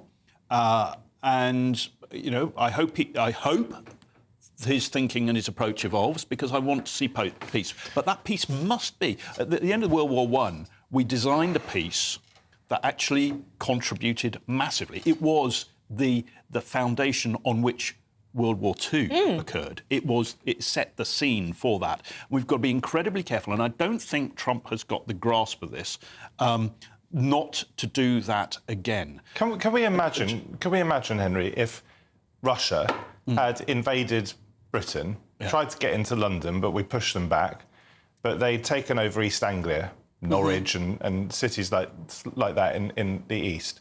And then Trump came along and said, well, actually, look, it's Britain's fault that Russia invaded Britain. Give up Essex. And give up Essex, give up a bit of Kent, give up I totally Suffolk and Norfolk. It's absolutely outrageous. It's an analogy he told I've used us as well. He told us. Can you imagine all of us people here in the studio and elsewhere, sort of simply sitting back and say, yeah, you have some of Essex, you have some of Suffolk and Norfolk. By the way, we're going to take all your North Sea oil and gas and everything. And of course you can have Northumberland as well, because you did that in 2014. So you have that. This is the President of the United States. You have to keep pinching yourself again and again and again. He is blaming Ukraine for being invaded. Of course, all of us want Ukrainians to stop dying. And by the way, of course, I hope most of us want Russians to stop dying, because a lot of them don't get much choice in being forced into the meat grinder by Putin. A lot of people don't appreciate that actually ordinary Russians, don't want this any more than ordinary... Well, we don't know what they think, do we? Because they live under a totalitarian regime. I have a bit of a line into that, but certainly... There is that side of it. But I agree with you, Matthew. And this is that's why I said this is a president who, up until now, has been trying to demonstrate his skills at the art of the deal and what benefits the United States, more than taking on board the ground truth, the reality that exists in Ukraine, in Moscow and in Kiev. And Henry, because he's desperate to deliver on his ridiculous pledge that he would fix this in 24 hours. He's trying. And he did say it was a bit of a joke. Really? Well, I'm just saying what he said. Do you joke about that? I mean, do you joke about ending a war where so many people have died? But the problem I've got here is that approach has been ill-informed, misleading, has created a division amongst the Allies. Correct. And has not taken us forward in any way, shape or form. So what the only and Putin is laughing, isn't he? That divide point is crucial, what you just said. He's divided, one at a time. He's divided the United States off from the rest of the Allies to a large extent. We've got the Europeans now who are saying we've got to be responsible for our own defence. I think that's a wise and sensible approach, by the way.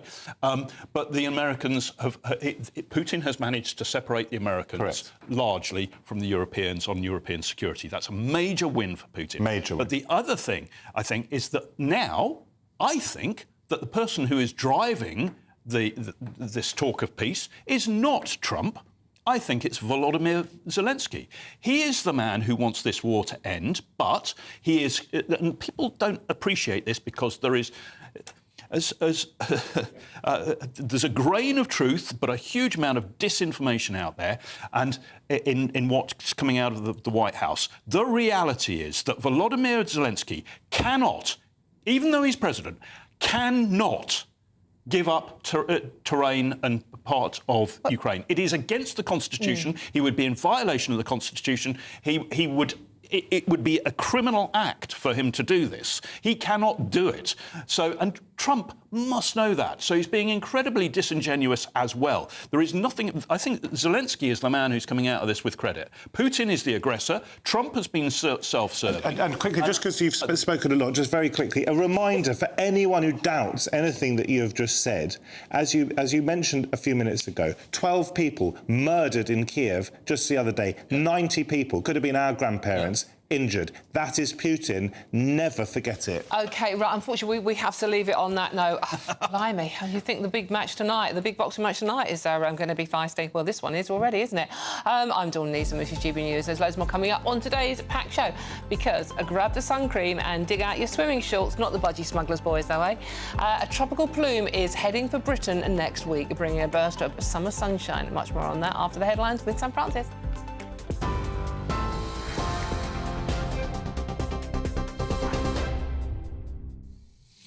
Very good evening to you. The top story tonight. Pope Francis has been laid to rest in Rome after a historic open-air funeral attended by world leaders and royalty.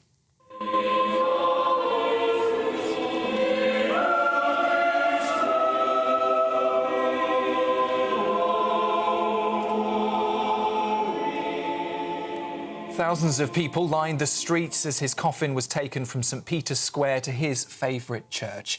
Prince William, Joe Biden, Donald Trump and Sir Keir Starmer were among those who paid their respects.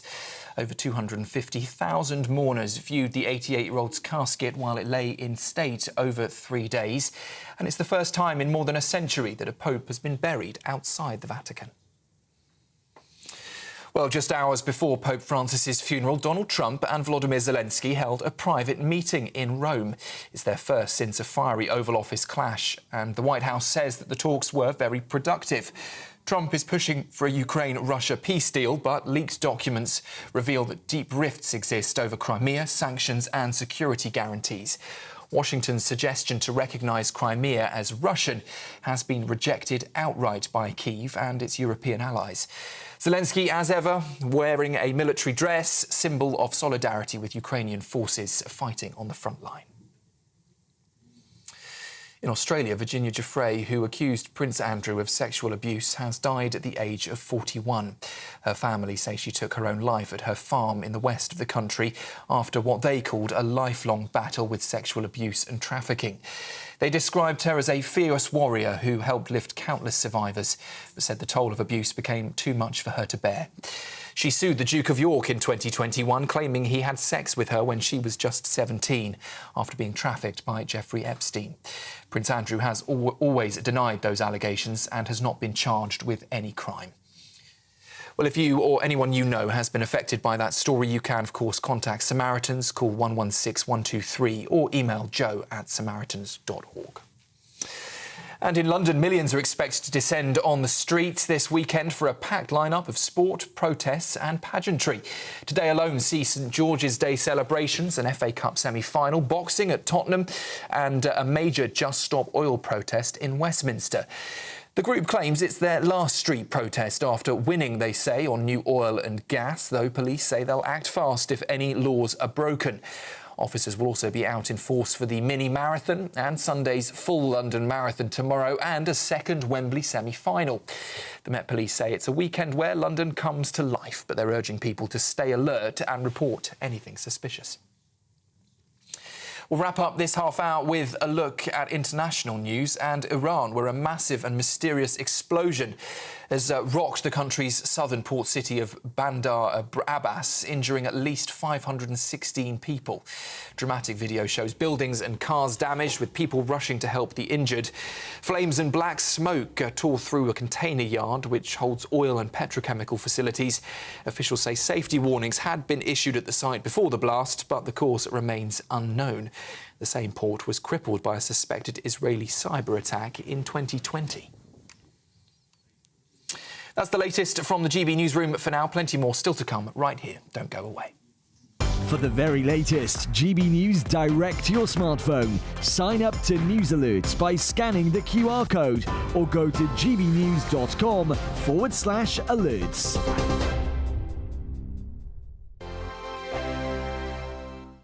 Headliners on GB News 11 p.m. every night. It's got 3 top comedians going through the next day's newspapers so you don't have to read them, which is great. That's a good point. He's lying. Maybe he's not lying. That's Headliners every night from 11 p.m. and 5 a.m. as well on GB News, Britain's news channel. GB News Breakfast every day from 6 a.m.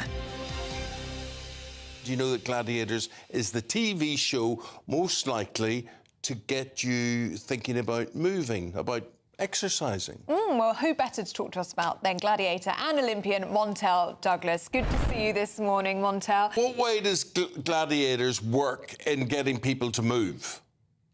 I think Gladiators spans all generations, which is one of the things that I love the most. You know, we have everyone from 2-year-olds doing our moves and feeling like superhuman, all the way up to, 90s, 100 people saying that they're really inspired to start moving, to start thinking differently about their health in a range of different things, but also just to think that, why can't I do it? And everyone's got a story, everyone's journey, their strength journey is very, very different. Mine's been very different, like I said, from summer to winter into Gladiators. Even that was a massive shift. So I think it's just inspiring people to think that they can do it. Montel, what if I just hit upon that area about can't do? I'm in a position where I can't do a lot of things now.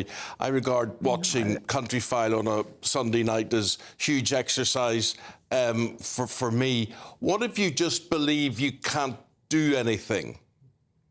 I'm really sad that you said that, Eamon. You can do whatever the thing is as well, if you think you can or you think you can't, you're usually right. And I always say try. I think many of us, the first time I climbed up of a wall doing Gladiators, I'm petrified of heights, and people know that. And you will never know that now because I went on there and, I got frightened, I was brave, and then kept on doing it. And I think the hardest thing is to start. And what I hope is that, we're inspiring people to start something that they never thought, because you don't know until you try. And then also, it doesn't matter what it is. As long as you just make that first move, you can get better. And then you'll feel braver when you do it. GB News, the People's Channel. On Thursday, the 1st of May, voters across England go to the polls. In a series of council elections. Mayoral elections. And one crucial by-election. They'll vote on the local issues that matter to them and let the parties know where they stand. We'll be here throughout the night. Live around the country. As the first results come in. And from 6 a.m. on Friday morning, as it all becomes clearer, we'll be here to discuss what it means for you. Vote 2025, the people decide, from 11 p.m. on Thursday. Only on GB News, Britain's news channel.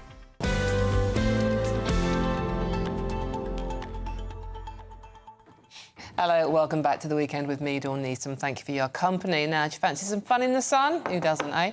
Well, get ready to grab that sun cream and dig out your swimming shorts or your bikinis, ladies, or, well, whatever you want to wear, you can these days, can't you, Matthew Stadlen? Any case, a tropical plume is heading for Britain next week, bringing a burst of summer sunshine. Temperatures are set to soar as a mini heatwave sweeps the country, with southern regions expected to bask in highs of, 26 degrees. OK, Greg Giuffre, come on, give us your worst. Is it, phew, what a scorcher? It will be for some of us, particularly for this time of year. We're only getting towards the end of April. We're not technically in summer yet. And temperatures a good 10 degrees above average, particularly, like you said, across southern parts of the UK over, through next week, really. OK, and is this unusual? Unusual. I did have a quick look back at the April stats not so long ago, and the last time we saw temperatures as high as this in April was around about 2020 and also 2019 and 2018. In 2018, we got to 29 degrees in the London area. So, yes, it's been about 5 years since we've seen temperatures this high at this point in the year. OK, so it's fairly regular. So this is all down to a plume, is it? Whatever that is. It's all down to an area of high pressure, yes. So we've got high pressure slowly building in by the end of the weekend through next week to the southeast of the UK. And what we see is we'll start drawing in that warm air from the near continent across eastern parts of Europe, pushing its way towards us over the next few days. And those temperatures really rising up to around 27 now, we're thinking, by Wednesday across central southern parts of the UK. Oh, Greg, you're teasing us now. And obviously that happens on Wednesday, and then Thursday we have thunderstorms and it goes cold again. Well, actually, Thursday, we could just hold on to that warm weather for another day. So, again, temperatures around about 26 degrees or so. And then, yeah, it looks like as we end the week and go into next weekend, temperatures do start coming down a little bit again, nearer to average, which should only be around 15, 16 degrees at this point. Oh, I was quite getting used to the idea of the bikini. And we have got another bank holiday coming up, Greg, at the beginning of May. And we all know what happens on Great British bank holidays. Any predictions? That is, yes, coming up soon. It's something we will be keeping a close eye on. There are signs it does start to turn a little more changeable, a little cooler as well as those temperatures drop back down. So I say make the most of the sunshine that's on the way through the week ahead. Greg, thank you very much. Your favourite word is changeable at the Met Office, isn't it? Changeable. You do like a changeable. It covers a multitude of sins. It is, yeah. It does cover quite a lot of different types of weather, which is often what we see here in the UK. It can go from, as we see, quite cool and cloudy today to then hot sunshine come Tuesday, Wednesday next week. Greg, one final question. Come on, get your crystal ball out. Long, hot summer. It would be nice, wouldn't it? It's something, again, we'll be keeping an eye on over the coming months.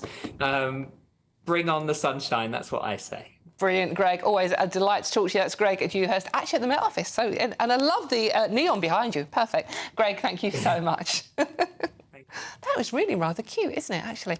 OK, now we're going to have a serious debate about the weather. I have Matthew Stadlen and Henry Bolton, neither of whom are wearing their budgie smugglers, or indeed your bikini, Matthew. Or my tie, as I've already got terrible criticism for. Yes. Listen, can you believe that it is now over 5 years since that first lockdown started? Do you remember? Wow. During that lockdown, that was hot and sunny and lovely, wasn't it? Day after day for about 2 months, and we could all hear the bird song, but we weren't allowed to go out very much. Yeah. Since that happened, I've got divorced, married, 2 children, and acquired 2 dogs. A lot can happen in 5 years. It really can, can't it? Oh, my gosh. I'm not going to go through my last 5 years. No, probably best not. But, I mean, it is nice. I mean, a bit of cheer. Look, I like warm, sunny weather. I do.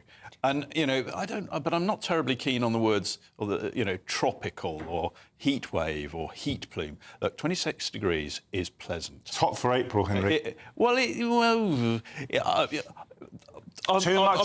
much of that, and we will not have a green and pleasant land. Gloves up, boys. Gloves up. But we complain about things like that, but you go to countries like, I don't know, I spent some time in Tajikistan. You know, you're talking 48 degrees. Oh, I've just got back from Death Valley in America. You see, 41. You know, I tried to fry an egg on the bonnet of a car in Death Valley at 50 degrees centigrade, and it just made a sticky mess.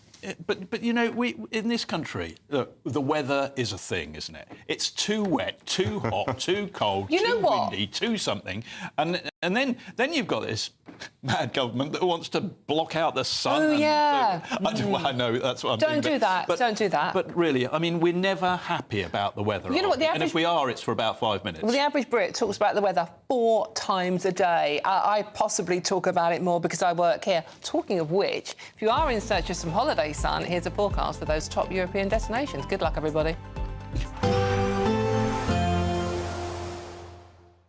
Ready to soak up that holiday sunshine? Won't we need some cover? No worries. All sorted. All Clear Travel Insurance sponsors GB News Travel Destinations Forecast.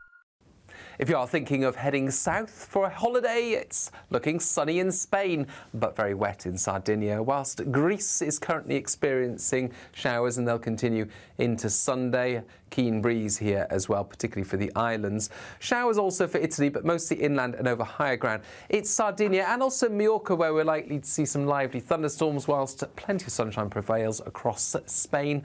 And Portugal, more sunshine to come through the week ahead.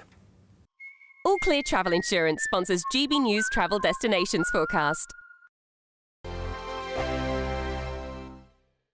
Hello there, this is your latest GB News weather forecast provided by the Met Office. Whilst this weekend will be dry for many of us, it is starting on a damp note for some though. That's out in the west where we've got this frontal system very slowly pushing its way in and has been bringing a band of rain first thing this morning. But this front is weakening, so as we head throughout the day, the rain will be turning lighter and patchier in nature, and many of us will eventually see a relatively dry afternoon. It's still rather cloudy for the vast majority of us, but there will be a few bright spells beginning to emerge at times. Most of those will be out towards some of the far eastern sites, particularly for parts of Norfolk, Suffolk, down towards London and into the Sussexes and Kent. Still a few lingering showers around from that weakening frontal system, but again some sunshine will be emerging from Northern Ireland as well on the other side of that cloud band. Also parts of the Western Highlands out into the Outer Hebrides as well. Some bright skies around. Generally quite a cloudy picture for the rest of Northern Ireland and Scotland though, with that band of rain still weakening. We do, though, have more rain on the cards for the far northwest of Scotland, courtesy of this system that's going to be pushing its way in later on into the evening and overnight period. This turning quite windy as well, potential for some 40-mile-an-hour gusts around some exposed coastal areas. Further towards the south and east, though, it's going to be staying dry for England and Wales. A few fog patches will be forming in places, so it could be murky first thing on Sunday morning, and temperatures will be dropping off underneath some of the clearest skies, perhaps mid to low single figures in places. But for England and Wales, it is going to be another fine, dry day. And once any of that low cloud and fog does burn its way off, there'll be plentiful amounts of sunshine throughout that second half of the weekend. Always cloudier for Northern Ireland and Scotland, though. This band of rain perhaps heavy and persistent at times, particularly for the Highlands, some areas of Argyll and Bute. Temperatures held back here, but look, starting to see 20 degrees Celsius across parts of the south and east. And temperatures will be on the rise for all of us as we head into next week, with plentiful amounts of sunshine, allowing for mid-20s quite widely. Enjoy your day. Bye-bye. It's Patrick Christie's Tonight, and here we do things differently. It's explaining the absolute madness of this, doesn't it? It's explosive. I mean, this is very good. It's lively. 850. Your government sat there, Sean, and it did nothing. It's controversial. And the Middle East has been in turmoil since before I was born. It's everything you need to kickstart your evening. Everyone's had their Weetabix tonight. I love to see it. That's Patrick Christie's Tonight, weeknights from 9 p.m. Only on GB News, the People's Channel, Britain's news channel. Mornings don't have to be tiresome, especially if you have the right company. Wake up to news as it happens, opinion and debate, and of course, a little bit of entertainment too. Because when the kettle's on, we're on. That's Breakfast on GB News, a show worth waking up for. Every morning from 6 a.m. Only on the People's Channel, Britain's news channel. We'll spread the news, you spread the word.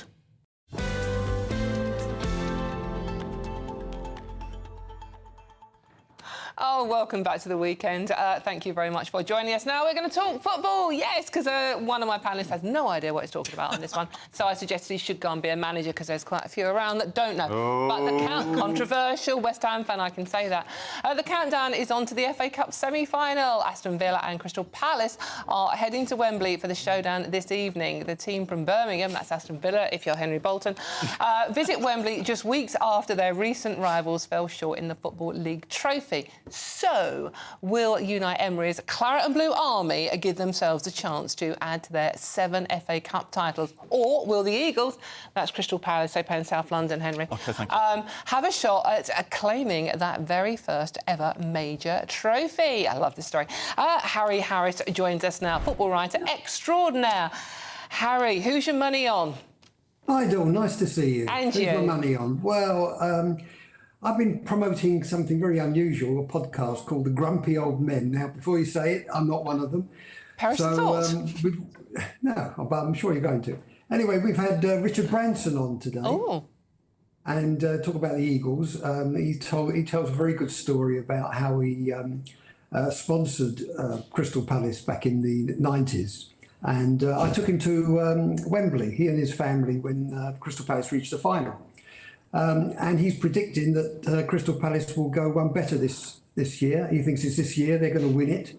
So who am I to disagree with Richard Branson? But I actually do fancy Palace to beat Villa. Villa's had a bad patch. So I'm going to predict this weekend there could be some big upsets in the Cup.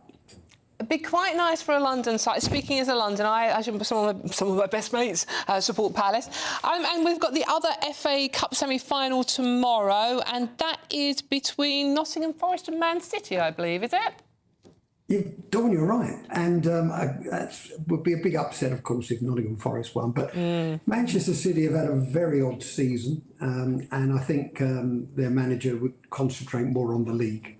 I think he needs to get them to the Champions League rather than win this cup. You know, there's a bit of sparkle back, Dawn, in the FA Cup, but not as much as there should be. I was back in the day of the Daily Mirror when Man United ditched the FA Cup to play in the World Club Championship in Rio.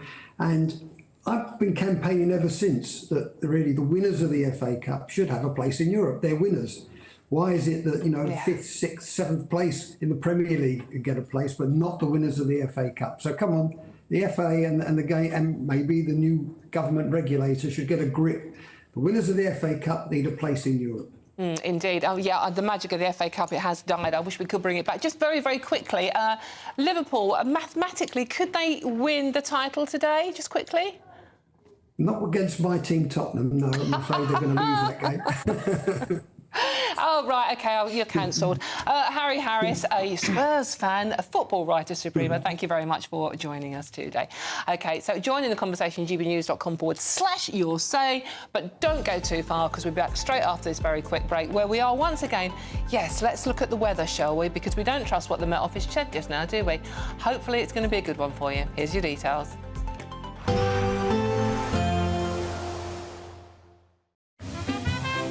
Heavy showers first thing will be followed by a warm, cosy day. Boxed Boilers, sponsors of weather on GB News. Hello there, good afternoon. This is your latest GB News weather update provided by the Met Office. We'll be settling down quite nicely over the next few days with high pressure generally taking control, but there are some weather fronts for us to shake off in the short term. This one straddled across the UK is now a fairly weak feature, just bringing some light and patchy outbreaks. But we've got another system moving into the northwest, and this is going to be bringing some heavier and more persistent pulses of rain as we head later on this evening and into the overnight period. It'll be turning quite windy in amongst all of this as well, perhaps some near gale strength gusts around some exposed coastal regions. It's going to be a drier night though for England and Wales, and underneath some of the clearer spells we can see temperatures dropping down towards mid or low single figures, which will provide a patchy grass frost in some rural areas first thing on Sunday. There'll also be some mist and fog patches around, again primarily for England and Wales, so it could be a bit misty and murky first thing to start off the day, but there'll be some brightness and sunshine developing in between that. For Northern Ireland and Scotland, though, it's always going to be a cloudier affair. The rain perhaps easing off a little bit for Northern Ireland, but I certainly think western areas of Scotland are likely to be seeing some outbreaks right throughout the bulk of Sunday. If you're attending the Manchester and London marathons, though, it will be staying dry for your run periods. But with the plentiful amounts of sunshine, the temperatures are going to be climbing, and as we head towards the middle of the afternoon, temperatures will be climbing towards 20 degrees Celsius, if not high to 22 to 23 in some places. So some extra water may be needed because it is going to be feeling rather warm. Subdued a little bit further towards the north and west, but these temperatures of 16 to 18 are still above average for the time of year. And that rain across the northwest will gradually push its way northwards as we head later on into Sunday and the start of Monday. With that clearing through, we'll see plentiful amounts of sunshine developing quite widely across the UK into next week. And that's going to allow our temperatures to rise even further. Mid to high 20s are possible as we head towards Wednesday. Bye-bye. There will be a light breeze in the morning, leading to a warm front. Boxed heat pumps, sponsors of weather on GB News. Courtesy of Marquis Leisure, you could be driving away with this brand new Elnag Baron 560 motorhome. It comfortably sleeps 4, comes with sky roof, integrated kitchen and bathroom, and is worth over £67,000. And that's not all, as we'll also give you a further £5,000 in tax-free cash to make sure that wherever this motorhome takes you, it takes you there in style. For another chance to win the lot, text WIN to 63225. One entry costs £2.50 plus one standard network rate message, or text BONUS to 63225. 5 entries cost £5 plus one standard network rate message. Go to gbnews.com/win. Entries start at £2.50. Call 0903 686 3232. Calls cost £2.50 plus your network access charge, or post your name and number to GB13 PO Box 8690 Derby DE1 9TT. UK only. Entrance must be 18 or over. Lines close at 4 p.m. on the 6th of June. Please check the closing time if listening or watching on demand. Good luck. We're proud to be GB News, the People's Channel, and as you know, we always love to hear your views. Now, there's a new way of getting in touch with us at gbnews.com/yoursay. By commenting, you can be part of a live conversation and join our GB News community. You can even talk to me, Bev Turner, or any of the members of the GB News family. It's Patrick Christie's Tonight, and here we do things differently. It's explaining the absolute madness of this, doesn't it? It's explosive. I mean, this is very good. It's lively. 850. Your government sat there short and he did nothing. It's controversial. And the Middle East has been in turmoil since before I was born. It's everything you need to kickstart your evening. Everyone's had their Weetabix tonight. I love to see it. That's Patrick Christie's Tonight, weeknights from 9 p.m. Only on GB News, the People's Channel, Britain's news channel. In the GB newsroom, we bring you the news as it happens. With our team of dedicated journalists across the UK, we're ready to keep you up to date with what's happening every half an hour, every single day. Bulletins here on GB News, the People's Channel, Britain's news channel. Hi, I'm Michelle Dewberry, and my show is your opportunity to cut through all the noise and dive in headfirst to some robust debates. Ideas clash. Situation, no, isn't it? Because the failure is you're deliberately avoiding my point. Nothing's held back. And if you think this is the end of it, wait for more. And we do not shy away from the difficult stuff. Sometimes I want to shake people and say, if only you understood. So join me on Jubes & Co. weeknights at 6 p.m. only on GB News, Britain's news channel. Headliners on GB News 11 p.m. every night. It's got 3 top comedians going through the next day's newspapers so you don't have to read them, which is great. That's a good point. He's lying. I mean, maybe he's not lying. That's Headliners every night from 11 p.m. and 5 a.m. as well on GB News, Britain's news channel.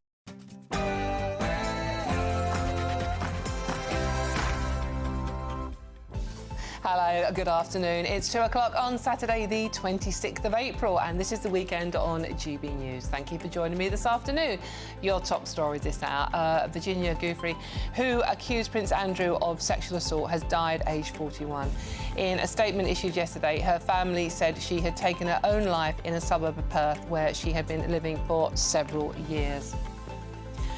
And private contractors working on behalf of the government are reportedly pleading with landlords and investors to host asylum seekers. It comes as small boat arrivals continue to break records. We'll have the latest on that story for you. And Just Stop Oil campaigners are holding a one last action today after years of high-profile stunts and protests in which the group has targeted priceless works of art, historic monuments, major national and sporting events, but what has the organisation actually achieved apart from annoying a lot of people? We'll be joined by a spokesperson in the studio, hopefully minus orange paint. And tonight's the night one of the most bitter and genuine long-running feuds in British boxing will finally be settled when Chris Eubank Jr. and Conor Benn touch gloves at the Tottenham Hotspur Stadium. Who's your money on? I'm speaking to boxing promoter Frank Warren with the latest on that big fight. And tens of thousands of runners are gearing up to descend on the capital tomorrow for the 45th London Marathon. But there's a twist. Participants are being urged to slow down.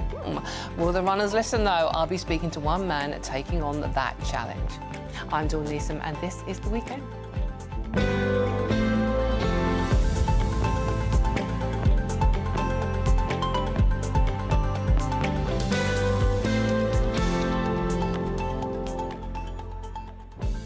Yeah, so good luck if you are taking on the marathon tomorrow. I hope you're resting up, because today's your rest day, right? So you're entitled to sit on the sofa with your feet up, lots of hydration, etc., etc., and watch GB News. What's not to like? It's the perfect training, I think.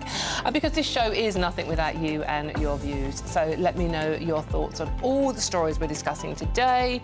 Anything from, I don't know, the Pope to running the marathon to boxing. It's all up for grabs. Very easy to get involved at gbnews.com/your say and join in our conversation.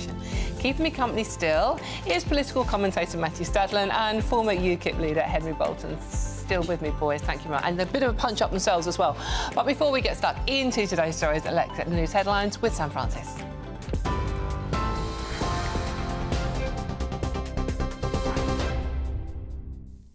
Dawn, thank you, and very good afternoon to you at 2 minutes past 2. Well, described as a pope among the people, Pope Francis has been laid to rest in Rome today after a historic open-air funeral attended by world leaders and royalty.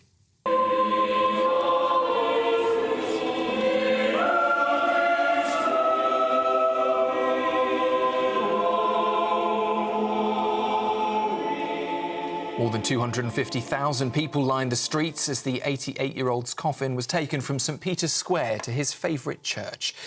Prince William, Joe Biden, Donald Trump and the Prime Minister Sir Keir Starmer were among those who paid their respects. It's the first time in more than a century a pope has been buried outside the Vatican. Speculation, though, now is already turning to who will succeed him, with the conclave expected to begin on the 5th of May. Volodymyr Zelensky says a private meeting with Donald Trump has the potential to become historic. The pair spoke privately just hours before Pope Francis's funeral inside St Peter's Basilica, in their first face-to-face since that stormy clash at the White House earlier this year. Zelensky says they discussed a full ceasefire and lasting peace, but insists he won't cede Ukrainian territory to Moscow. Sir Keir Starmer and Emmanuel Macron were also seen with the two presidents, though details of their talks remain unclear. It comes as Donald Trump claims a deal between Russia and Ukraine is, he says, now very close. Virginia Giuffre, who accused Prince Andrew of sexual abuse, has died at the age of 41. Her family say she took her own life at the farm that she lived in Western Australia after what they called a lifelong battle with sexual abuse and trafficking. They described her as a fierce warrior who helped lift countless survivors, but said the toll of abuse became too much for her to bear. Giuffre sued the Duke of York in 2021, claiming he had sex with her when she was 17 after being trafficked by Jeffrey Epstein. Prince Andrew has always denied the allegations, though, and has not been charged with any crime. And if you or someone you know has been affected by that story, you can, of course, contact Samaritans. Just call 116 123 or email joe@samaritans.org. Millions are expected to descend on London this weekend for a packed lineup of sport, protests and pageantry. Today alone sees St George's Day celebrations, an FA Cup semi-final, boxing at Tottenham Stadium and a major Just Stop Oil protest in Westminster. The group claims it's their last street protest after winning, they say, on new oil and gas, though police say they'll act fast if any new laws are broken. Officers will also be out in force for the mini marathon and tomorrow's full London marathon and second Wembley semi-final. The Met Police say it's a weekend where London comes to life, but they're urging people to stay alert and report anything suspicious. In Iran, a massive and mysterious explosion has rocked the southern port city of Bandar Abbas, injuring now, at least we know, 518 people, along with 4 confirmed dead at this stage. Dramatic video shows buildings and cars damaged, people rushing to help the injured. Officials say safety warnings had been issued at the site before the blast, but the cause remains unknown. It's the same port that was crippled by a suspected Israeli cyber attack in 2020. Greg Wallace says he felt under attack and thought about suicide after allegations of inappropriate behaviour over 17 years. 13 people reported he made sexual comments, while others have since accused him of groping and touching, claims Wallace strongly denies. The former MasterChef presenter admits some jokes may have crossed the line, but insists he never harassed anyone. Production company Banner J has launched an inquiry. In his first interview, Wallace said the pressure left him isolated and that no one from the BBC has so far reached out to him. And Marks & Spencer has stopped all online orders and is issuing refunds after a major cyber attack. The retailer says food, fashion and homeware orders are paused on its website and apps, while gift cards and click and collect remain affected. The issue first emerged last weekend and is now under investigation by the National Cyber Security Centre. Shares in M&S briefly dropped, but despite the disruption, stores remain open and Ocado deliveries are unaffected. Dawn will be a very happy woman. Ocado is on the way. Those are the latest headlines. I'll be back with you shortly.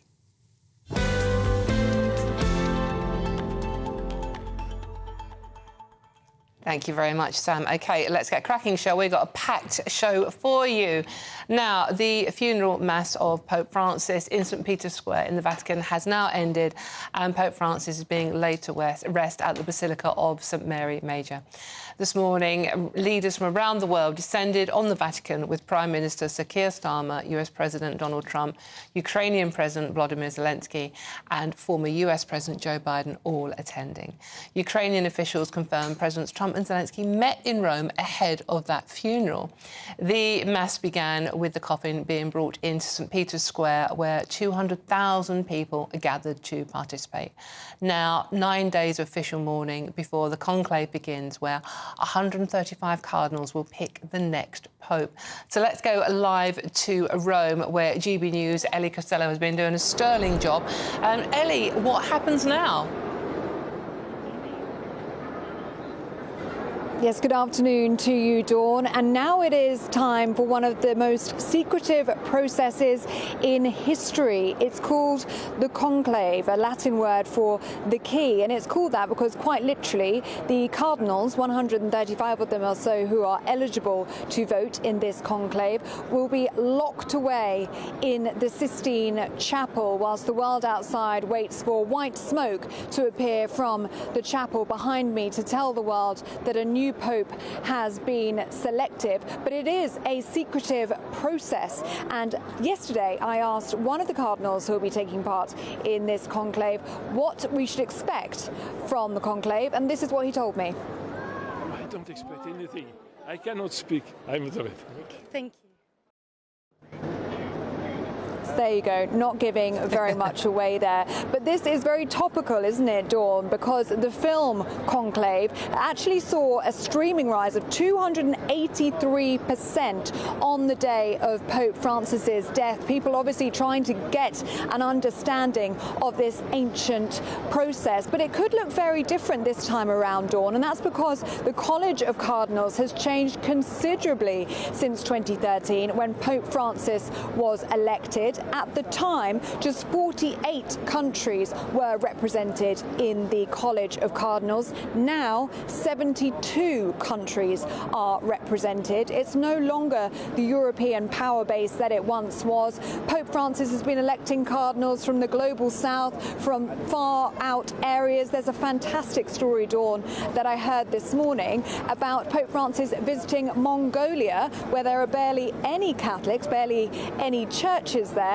But he found a priest there that he connected with, he had a rapport with, he felt a sense of warmth from him, and he's made him a cardinal. So we're even going to have a cardinal from Mongolia. He will be voting in this conclave. And lots of people have been talking this week, Dawn, about what the next pope is going to look like. Are they going to be liberal and progressive, like Pope Francis has described, or are they going to be a traditionalist? Are they going to be conservative, a bit more like Pope Benedict?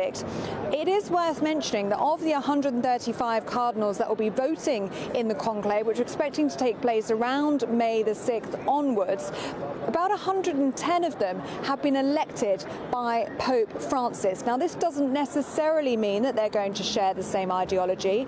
Many of them are from Africa. Many countries in Africa would still find homosexuality illegal. So it doesn't necessarily mean that we are going to have a continuity figure here, a continuity pope. We could have something entirely different. So one thing is for sure, Dawn, that from May the 6th onwards, anything could happen, and we just need to watch and wait for that white smoke. Indeed, yes, it'd be very interesting. Thank you very much. That's Ellie Costello in Rome, covering brilliantly, I would have to say, the Pope's funeral for us today, and looking ahead to what happens now. Now, What we do is move on to the other big story of the day. Virginia Giuffre, who accused Prince Andrew of sexual assault, has died aged just 41. In a statement issued yesterday, her family said she had taken her own life in a suburb of Perth, where she had been living for several years. They added Virginia was a fierce warrior in the fight against sexual abuse and sex trafficking. In the end, the toll of abuse is so heavy that it became unbearable for Virginia to handle. Joining me now is media commentator Adrian Falk. Adrian, thank you very much for joining us today. Adrian, I was genuinely shocked when I woke up to this news this morning. What do you make of it?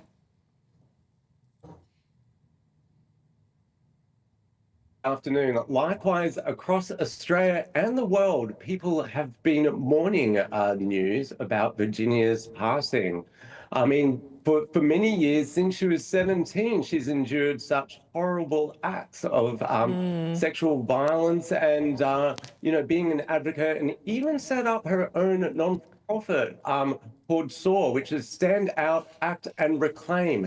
Yeah, unfortunately, things sort of were taking a bit of a spiral downturn when she posted on social media on the 30th of March that she only had days to live after being involved in a bus crash, actually. And that's when people were really sort of concerned for her mental well-being and welfare. She was bruised and battered on an Instagram post. Now, her family was saying that this was actually meant to be shared privately, that post, and wasn't even for her social media publicly. And that's when people started reaching out and really noticing. Hello, Adrian. I think we've lost you there. Yeah, what Adrian was going on to say was the bus crash was reported to be just a prank, basically, by onlookers and the bus driver concerned, and also the authorities, where Virginia said she had days left. And obviously, it's incredibly sad. She fought fearlessly for the victims of sex trafficking. I mean, if you need refreshing as to who she is the young lady in that infamous picture of Prince Andrew standing in Ghislaine Maxwell's London apartment with it there. You can see it on your screen there, with her arm round Virginia's waist when she was 17. She accused him of having sex with her when she was underage in America. I understand that in the UK she wasn't 3 times. And yes, she leaves 3 children behind. So it is an incredibly sad story. I mean, Matthew, she did fight fearlessly. I mean, she has opened the door for other young women, victims of rich, powerful men, to come forward and speak and tell their stories. So there's no doubt that photograph, which Prince Andrew says he has no memory of ever having been taken, and he denies all the allegations, but that photograph, I think, without that photograph, Prince Andrew might still be HRH. That photograph, together with those allegations, were toxic, were they not? But I hope that her legacy will be wider than anything to do with the royal family, and it will be, as you say, that she campaigned tirelessly, fearlessly for women who had been sexually abused, who had been trafficked. That is still a major issue across the world. There are huge numbers of crimes still being committed against women and girls in our own country, and she was a very strong voice on that. It's a very sad story. It is very sad. Matthew, I mean, you can't get away from the Prince Andrew aspect of this story, and once again... Have you stolen my name, Henry? Did I call you Matthew? You did. Oh, my God, I am so sorry. You see, you're both so gorgeous. I'm surrounded by gorgeous men. I just can't keep up with who you are. You're just going to adopt my politics, aren't you, Henry? Well, that's not going to happen. But Henry, dear, yes, that's me. It is you, isn't it? Yeah, it's tracking. It's been a long day. But this once again brings the spotlight very firmly back onto Prince Andrew. This is a story that just will not go away for him. No, but I think he's got a choice now, hasn't he? He either just continues to live his life pretty much out of the public eye and avoid any sort of publicity and just get on with his life, which is probably what would make him the happiest. Or if he wants us to engage, then perhaps he could take up some sort of worthy cause. But that'll be difficult for him because the public, generally, because of all the coverage and what's happened, particularly now with Virginia's suicide, the public are going to be highly sceptical, and he's not going to escape it. So that's the reality. I think for Virginia, yes, of course, and her family, it's a tragic story, and her children particularly, absolutely tragic. But I do also, you know, I have a broader concern about the way society sort of reacts to this and how it seems to me, obviously, you know, at a distance, I see on social media and on reality programmes and so on, reality TV, there is I can see for some young women there is something attractive about, you know, yachts and hotels and the glamour and so on, which lures them into an environment where they could be abused or exploited, and often, obviously, are. And I think that's a worry. That's a worry for society, and I think it's something that perhaps we do need to have a conversation about, because had she not been attracted to that way of life in the first place, then she'd probably be alive today. You've got to be really careful not to victim blame, Henry. I'm not blaming her. I'm blaming society for enabling and allowing. And sometimes I think by the way that some of these reality TV programmes are put forward, and some of the things on social media, and you know, I won't go into them, but we know what I'm talking about with social media. It can make things that are unacceptable or dangerous appear appealing. I think now, that's not their fault. Yeah, I think that's a broader society. There is a whole debate to have around that, but Virginia was 17 years old. Epstein and Prince Andrew were in their 40s and 50s at the time. She was the innocent one here. We must never forget that. OK, now, Prince Andrew has always denied the allegations and has not been charged with any crime. If you have been affected by what happened to Virginia and her story, you just can contact the Samaritans on 116 123 or at joe@samaritans.org. So thank you very much for that. OK, well, now we move on. We are now going to talk about tomorrow. Yes, it's a busy, busy, busy weekend for sport, isn't it? Around the world, around 56,000 runners are set to flood the streets of London for the iconic London Marathon. But soaring temperatures, well, it's going to be 20 degrees, which is soaring if you're a marathon runner, have prompted officials to urge participants to rethink wearing fancy dress and run at a slower pace, as unseasonably high temperatures are expected to sweep across the UK in the next few days. Joining me now is Nick Brimacombe, who is running the London Marathon tomorrow and hoping for a new personal best for himself. Nick, thank you very much for joining us. So you're not going to listen, are you, to people saying it's going to be a bit hot, slow down? You want that personal best? Yeah, definitely aiming for the personal best. I mean, you know, it's warm, but I think at the end of the day, hopefully the crowds can carry us through. I think I'm looking forward to an amazing event. Have you done it before? Have you run the London Marathon before? I haven't run London before, but this will be my third marathon. I completed the Amsterdam Marathon last year in October, and then I ran the Paris Marathon a couple of weeks ago. Just a couple of weeks ago, wow. Yeah, Sunday before last. So hopefully I've recovered from that, but we'll see how it goes. OK, and people that have never... I mean, I did it once, and once was enough, I can tell you. I was beaten by a foam banana, a giant foam banana. I'm still in therapy. But people that don't run marathons can never understand why you would force yourself to run 26.2 miles, often dressed as a foam banana, lots of charity runners. Can you just explain what makes you do it? To be honest, I ask myself the same question all the time. You know, when you're in that kind of last 10 Ks, you really are in the called the pain room. And it's not a lot of fun. But I think just the feeling afterwards, you know, of accomplishment, achievement, knowing that you've pushed yourself to do something you didn't want to, but you got there in the end. I think that's probably the main reason why I do it, yeah. Are you raising money for charity at the same time, or is it literally just for the sport? Well, on this occasion, I'll be running for the Brain and Spine Foundation. It's a foundation founded by world-renowned neurosurgeon Peter Hamlin, and it focuses on supporting people who live with neurological conditions. So it's a group of about 600, just over 600 conditions that affect the nervous system, and it's kind of boiled down into two things. So they have the Brain and Spine Foundation, which focuses on providing support for people living with those conditions, and then Separately, they have iNeuro, which is focused on developing technologies that can help with early detection and then also mitigating the effects for people living with those conditions. So a really worthy cause, I think. And that's the one thing with the London Marathon, indeed most marathons, is the amount of money raised for so many good causes. It's important, isn't it? Yeah, I mean, hugely important. I think, particularly the London Marathon, 50-odd thousand runners, thousands and thousands of supporters. I think it's really boiling up to be an amazing day tomorrow. I'm really looking forward to it. Yeah, good luck. And what time are you aiming for, Nick? So ideally, I'd like to run just under 3.5 hours. Wow. So it's about a 4-minute improvement on my current PB. A bit of a challenge, but that's what we're here for. Well, good luck and stay hydrated. It's going to be a bit warm. Thank you very much. That is Nick Bremacombe, who is running the London Marathon tomorrow.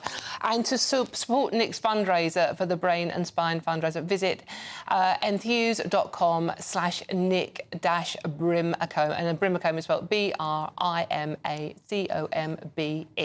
And good luck to everybody running tomorrow. Take it easy. And I think the best advice anyone can ever give with any marathon is just go and enjoy yourself. OK, for all the best analysis on that, please go to our website, which is at GB News. Now, time for the Great British Giveaway, and it's our biggest prize today and your chance to enjoy as many getaways as you like in your very own 4-berth motorhome worth over £67,000. Wow. Here's all the details you need. You could be spending your summer in style, on the road in this brand new Elnag Baron 560 motorhome, courtesy of Marquis Leisure. Imagine the fun you could have in this luxurious home from home worth over £67,000. It sleeps 4, comes with integrated kitchen and bathroom spaces, and comfortably has space for all the family. And if that wasn't enough, we'll also give you £5,000 in tax-free cash to make your next getaway a great one. It's our biggest prize package ever, and it could be all yours. For another chance to win the lot, text WIN to 63225. One entry costs £2.50 plus one standard network rate message. Or text BONUS to 63225. 5 entries cost £5 plus one standard network rate message. Go to gbnews.com/win. Entries start at £2.50. Call 0903 686 3232. Calls cost £2.50 plus your network access charge. Or post your name and number to GB13 PO Box 8690 Derby DE1 9TT. UK only. Entrance must be 18 or over. Lines close at 4 p.m. on the 6th of June. Please check the closing time if listening or watching on demand. Good luck.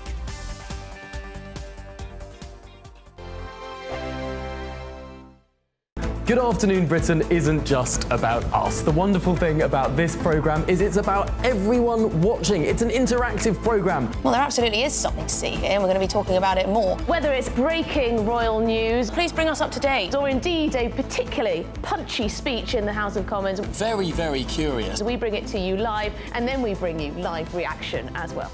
That's Good Afternoon Britain, weekdays from midday. Only on GB News, the People's Channel, Britain's news channel.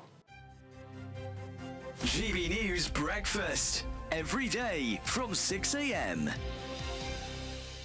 Well, isn't it sending the wrong message to young workers who think that it would be all right to turn up drunk to work, or actually just ring up and say, I'm not coming in today because I'm drunk? That's no way to build a career, is it? Well, I mean, this ensures that they don't turn up drunk to work because they can stay at home and have a lie-in if they're feeling a bit worse for wear. But I think the point is it incentivizes people who, the reason the company did it was because they can't offer really high wages, so they have to offer any perks they can give. And this was one of them. And I think that if it makes life a bit easier, a bit more fun for young workers, then that's a good thing. Dom, what do you think? Yeah, I think it's terrible. I've run a lot of companies. I've been in a situation where I've not had budget to hire people, and we didn't go to hangover leave. We went to offering things like gym membership, offering people things like therapy, offering positive things at work to be able to get them to enjoy where they work, not hangover leave. I think that's a bit desperate, well, very desperate. And to be honest, if you're running a company and someone wants to work at you because they want hangover leave, they're probably the wrong person to have in your organisation. Yeah, absolutely. And also, Luca, isn't Gen Z supposed to be the generation that doesn't want to get drunk, that they're all for sort of healthy living and having mint tea instead of beer? Oh. Well, some of us are, not all of us, don't worry. But there you go, all the more reason to do this. It can help with the nighttime economy. It can get people going back into pubs and bars and really boost that element of our economy.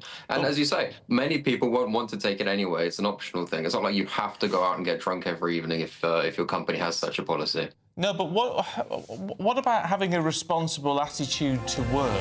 The People's Channel. Exciting news. Every Friday, my Patrick Christie's Tonight Show is going to have a twist to it. We're welcoming some special guests. You. That's right, on Fridays, I'm going to be doing my show in front of a live studio audience because this show is about you and what you have to say. It's going to be the same big debates, same big topics, same big opinions. But every Friday night at 9 p.m, you are invited to come on down to Patrick Christie's Tonight to be a part of the action. Only on GB News, the People's Channel, Britain's news channel.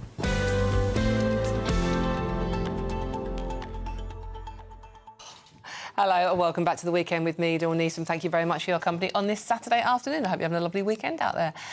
Our Just Stop Oil campaigners are holding one last action today. It comes after years of high-profile stunts and protests in which the group has targeted priceless works of art, historic monuments, Stonehenge, remember that one, and major national and international sporting events. The group will now apparently take part in a lower-risk action, we'll find out what that is soon, that minimises the risk of arrest after a number of the activists did end up in court or in prison following their actions. OK, joining me now in the studio is a spokesperson for Just Stop Oil, Kush Nacker. Kush, thank you very much for joining us this afternoon. Appreciate your time.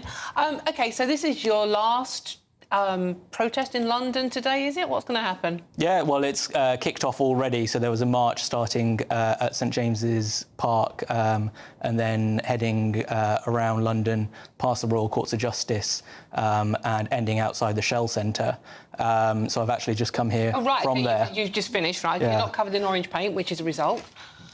Yeah, and it's a celebration, really, of the fact that Just Stop Oil has won its core demand, showing that civil disobedience does work, is that this campaign's been running just under 3 years, and the demand that we had to end the licensing of new oil and gas fields actually is now Labour Party policy and something that they've been enacting. So now, I mean, Labour Party do have a habit of flip-flopping on things. I mean, if this particular policy, that I agree, seems to have worked, is flip-flopped on, would you go back to taking action on the streets again?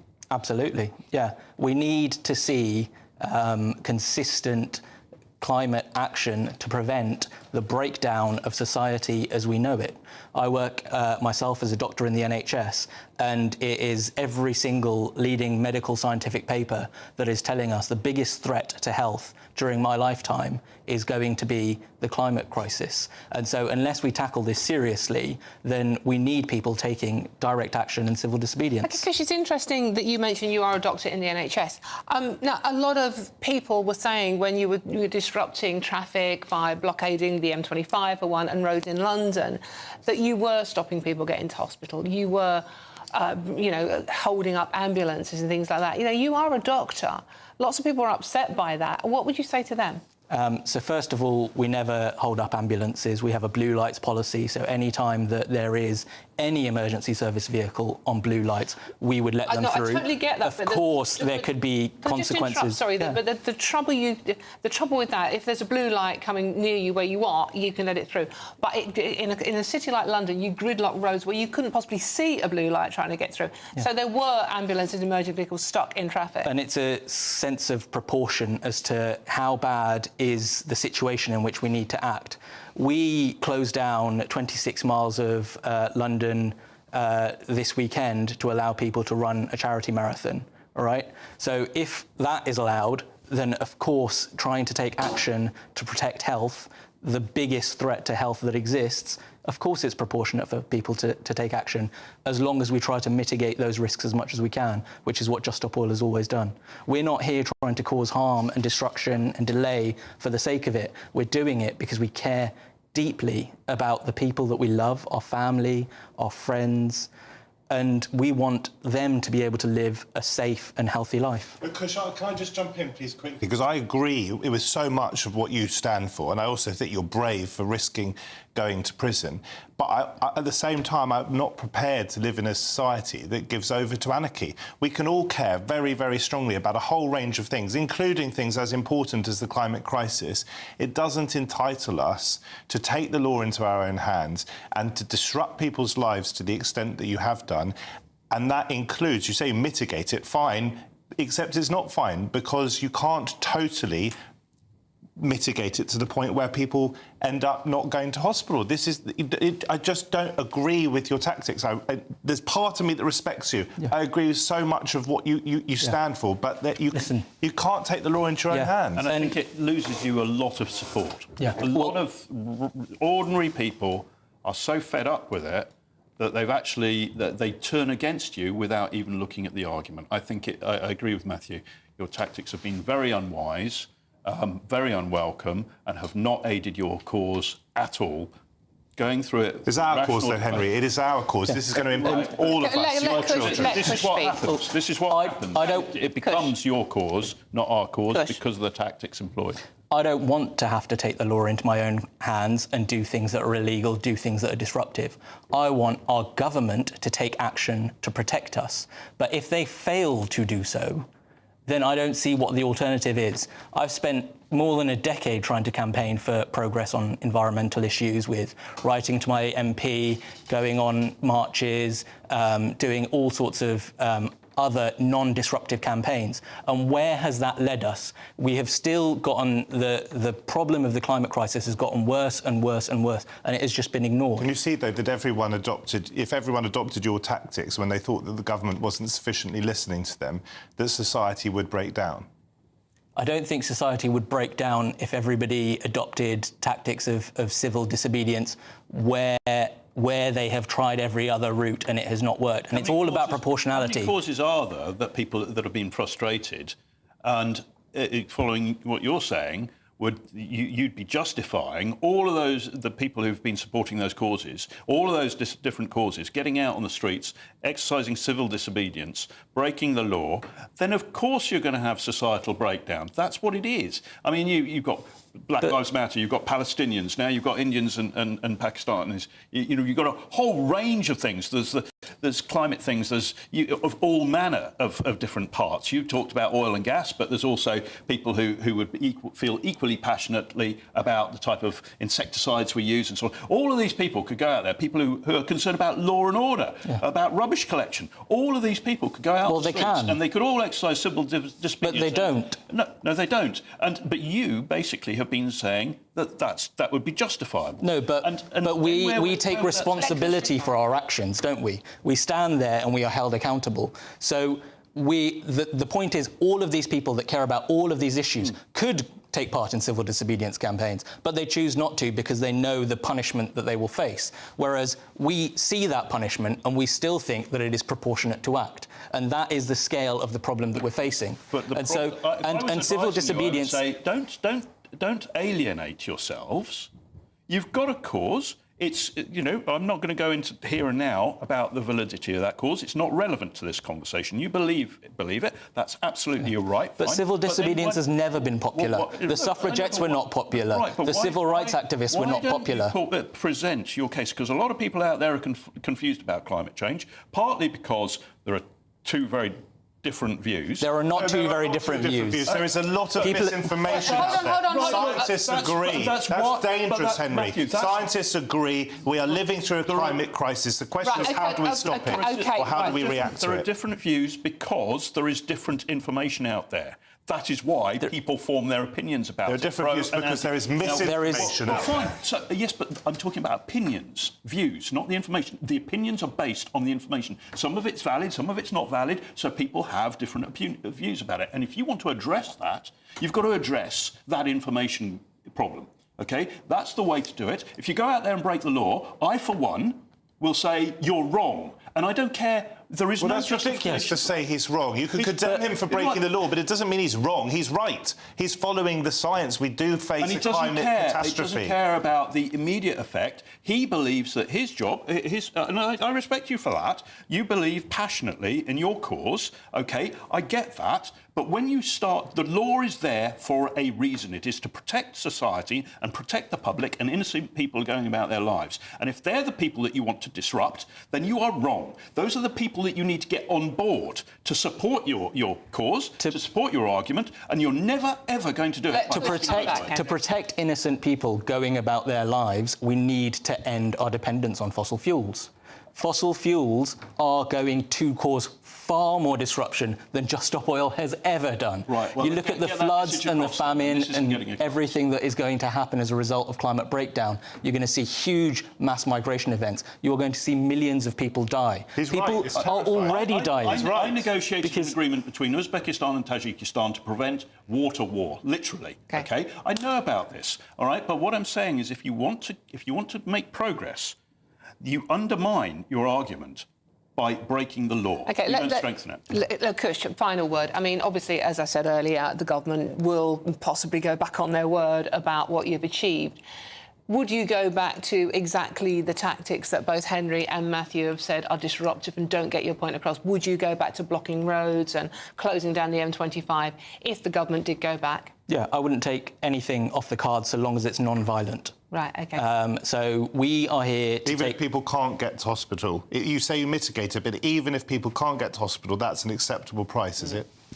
Yeah. Unfortunately, yeah. OK, so you would stop an ambulance? I wouldn't stop an ambulance. I wouldn't. But by closing roads, but I accept that there is a risk of causing delays to people getting to hospital. Right, fine. OK, thank you, Kush. Thank you very much for coming in. That's Kush Naker, who is our spokesperson for Just Stop Oil. Thank you very much. What do you think? You've heard what Matthew thinks. You've heard what Henry thinks. You've heard what Kush thinks. What do you think? gbnews.com/your say. I'm Dawn Neeson. This is indeed GB News, and there's loads more coming up on today's show. Get your skimpiest of skimpy shorts out. Not you, Matthew.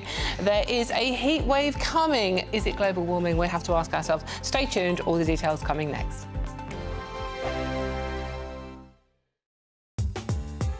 I'm Christopher Hope. From pop stars to politicians, I'll interview anybody in a pub who's got a political opinion. Join me every Friday on Spotify, Apple Podcasts, YouTube or gbnews.com, or wherever you get your podcasts. This is GB News, the People's Channel. It's Patrick Christie's Tonight, and here we do things differently. It's explaining the absolute madness of this, doesn't it? It's explosive. I mean, this is very good. It's lively. 850. Your government sat there short and it did nothing. It's controversial. And the Middle East has been in turmoil since before I was born. It's everything you need to kickstart your evening. Everyone's had their Weetabix tonight. I love to see it. That's Patrick Christie's Tonight, weeknights from 9 p.m. Only on GB News, the People's Channel, Britain's news channel. What is the state of our economy? What is the state of our National Health Service? What is the state of our schools? What on earth is going on? Understanding Britain means understanding the state we are in. This is State of the Nation with me, Matt Goodwin, Wednesdays, Thursdays and Fridays from 8 p.m. on GB News. Hi, I'm Michelle Dewberry, and my show is your opportunity to cut through all the noise and dive in headfirst to some robust debates. Ideas clash. Situation, isn't it? Because the failure is... You're deliberately avoiding my point. Nothing's held back. And if you think this is the end of it, wait for more. And we do not shy away from the difficult stuff. Sometimes I want to shake people and say, if only you understood. So join me on Jubes and Kerr weeknights at 6 p.m. only on GB News, Britain's news channel. We're proud to be GB News, the People's Channel. And as you know, we always love to hear your views. Now, there's a new way of getting in touch with us at gbnews.com/your say. By commenting, you can be part of a live conversation and join our GB News community. You can even talk to me, Bev Turner, or any of the members of the GB News family. Mornings don't have to be tiresome, especially if you have the right company. Wake up to news as it happens, opinion and debate, and of course, a little bit of entertainment too. Because when the kettle's on, we're on. That's Breakfast on GB News, a show worth waking up for. Every morning from 6 a.m. Only on the People's Channel, Britain's news channel. We'll spread the news, you spread the word. The royal family is an enduring symbol of tradition, unity and pride for Britain. At GB News, we celebrate what makes this country great. In our new royal newsletter series, you can join me, Cameron Walker, for Inside the Palace, an exclusive look every week that takes you beyond the gates and brings you the very latest from those at the heart of the monarchy. Never miss a royal moment again. Sign up now. Go to gbnews.com/royal newsletter and get the latest straight to your inbox.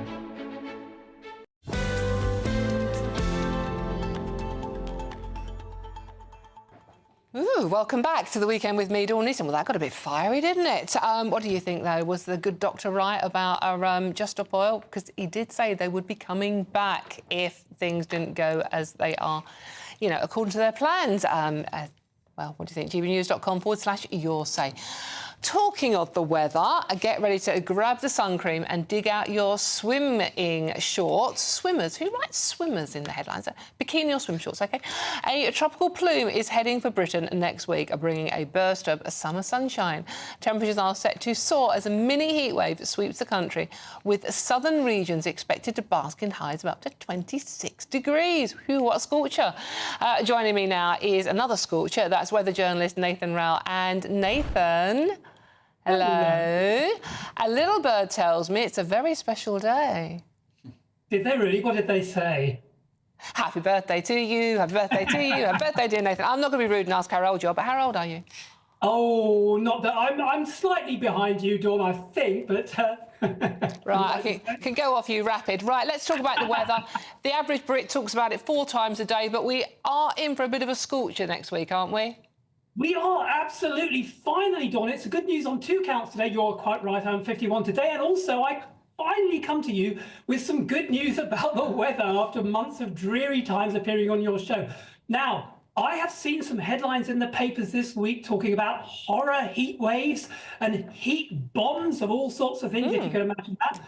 Quite right, it is going to get warmer, and it's going to start getting warmer from tomorrow. And by the end of the week, we could even see temperatures in the high 20s, around 28 degrees if we're very lucky and you like that sort of thing, which is about 10 degrees higher than average for the time of year. So certainly there is some very warm weather on the way as we get this warm plume of air coming in, as you mentioned. It's sort of sweeping around originally, coming from Scandinavia, actually, doing a quite strange, quirky thing around an area of high pressure we've got, and then warming up as it comes into the UK. But yes, some very, very warm weather on the way through next week, starting tomorrow. So a bit of a balmy run through the capital for those London marathon runners. And then get your sun cream and your T-shirts and your bikinis out if you like that sort of thing, and enjoy the finally getting the warm weather. Yeah, but is it going to be blink and you miss it, Nathan, like it usually is? Well, it depends how long you keep your eyes open. I think this one's going to last until the end of the week. As I said, getting warmer from tomorrow, slowly by slowly. Tomorrow, I think we should get 20, 21 degrees, which is lovely for most of us. Again, if you're running in that marathon, that's going to feel hot. And then as the week goes on, getting warmer, and it's compression. It's a bit like a heat dome pressure cooker sitting over the UK. I know that sounds dramatic, so don't come and attack me on social media afterwards for hyping the weather. But it's warming that air from Scandinavia as it comes into the UK and warming it up as it reaches us. So we could creep up through the week, 20 tomorrow, 21, 22, 23, 25, the Met Office is saying by the end of the week. I think we could get a little bit warmer. Now, is that a heat wave? We have to have 28 degrees for 3 days in a row for it to be classed as a heat wave. Don't think we'll quite get that, but certainly a hot plume. It's not. Well, I'll just take the plume, to be honest with you. It's not that unusual. We have had these sort of temperatures this time of year before, haven't we? Yeah, it's not that unusual at all. And as I said, the average temperature for April is around 15 degrees, but that's taking into account all those Aprils that have gone before that are a lot cooler. And also we are noticing, and I don't want to add any more fuel to your fiery studio that I've just been watching, but we are seeing the temperatures getting warmer as years go by. We are seeing slightly warmer temperatures in the summer. So it's not really a surprise that if we get 21, 22, or even the late 20s, you know, this late in April, I wouldn't be throwing my arms up in the air and going, my goodness, I've never heard of anything like this ever before in my life. It's nice and it's, you know, compared to what we've had over the last few weeks, it'll be a welcome change. And yes, it's hotter than average, warmer than we would expect, but nothing to start flying, you know, it's not a horror heat wave. We'll take it for now. Thank you very much, Nathan. That's Nathan Rowell, birthday boy. And yes, he is younger than me, that most people are. Thank you for pointing that out, Nathan. Now, talking of weather, if you are in search of some holiday sun, here is a forecast for some of those top European destinations for you. Ready to soak up that holiday sunshine? Won't we need some cover? No worries. All sorted. All Clear Travel Insurance sponsors GB News Travel Destinations Forecast. If you are thinking of heading south for a holiday, it's looking sunny in Spain, but very wet in Sardinia, whilst Greece is currently experiencing showers and they'll continue into Sunday. Keen breeze here as well, particularly for the islands. Showers also for Italy, but mostly inland and over higher ground. It's Sardinia and also Majorca where we're likely to see some lively thunderstorms, whilst plenty of sunshine prevails across Spain. And Portugal, more sunshine to come through the week ahead. All Clear Travel Insurance sponsors GB News Travel Destinations Forecast.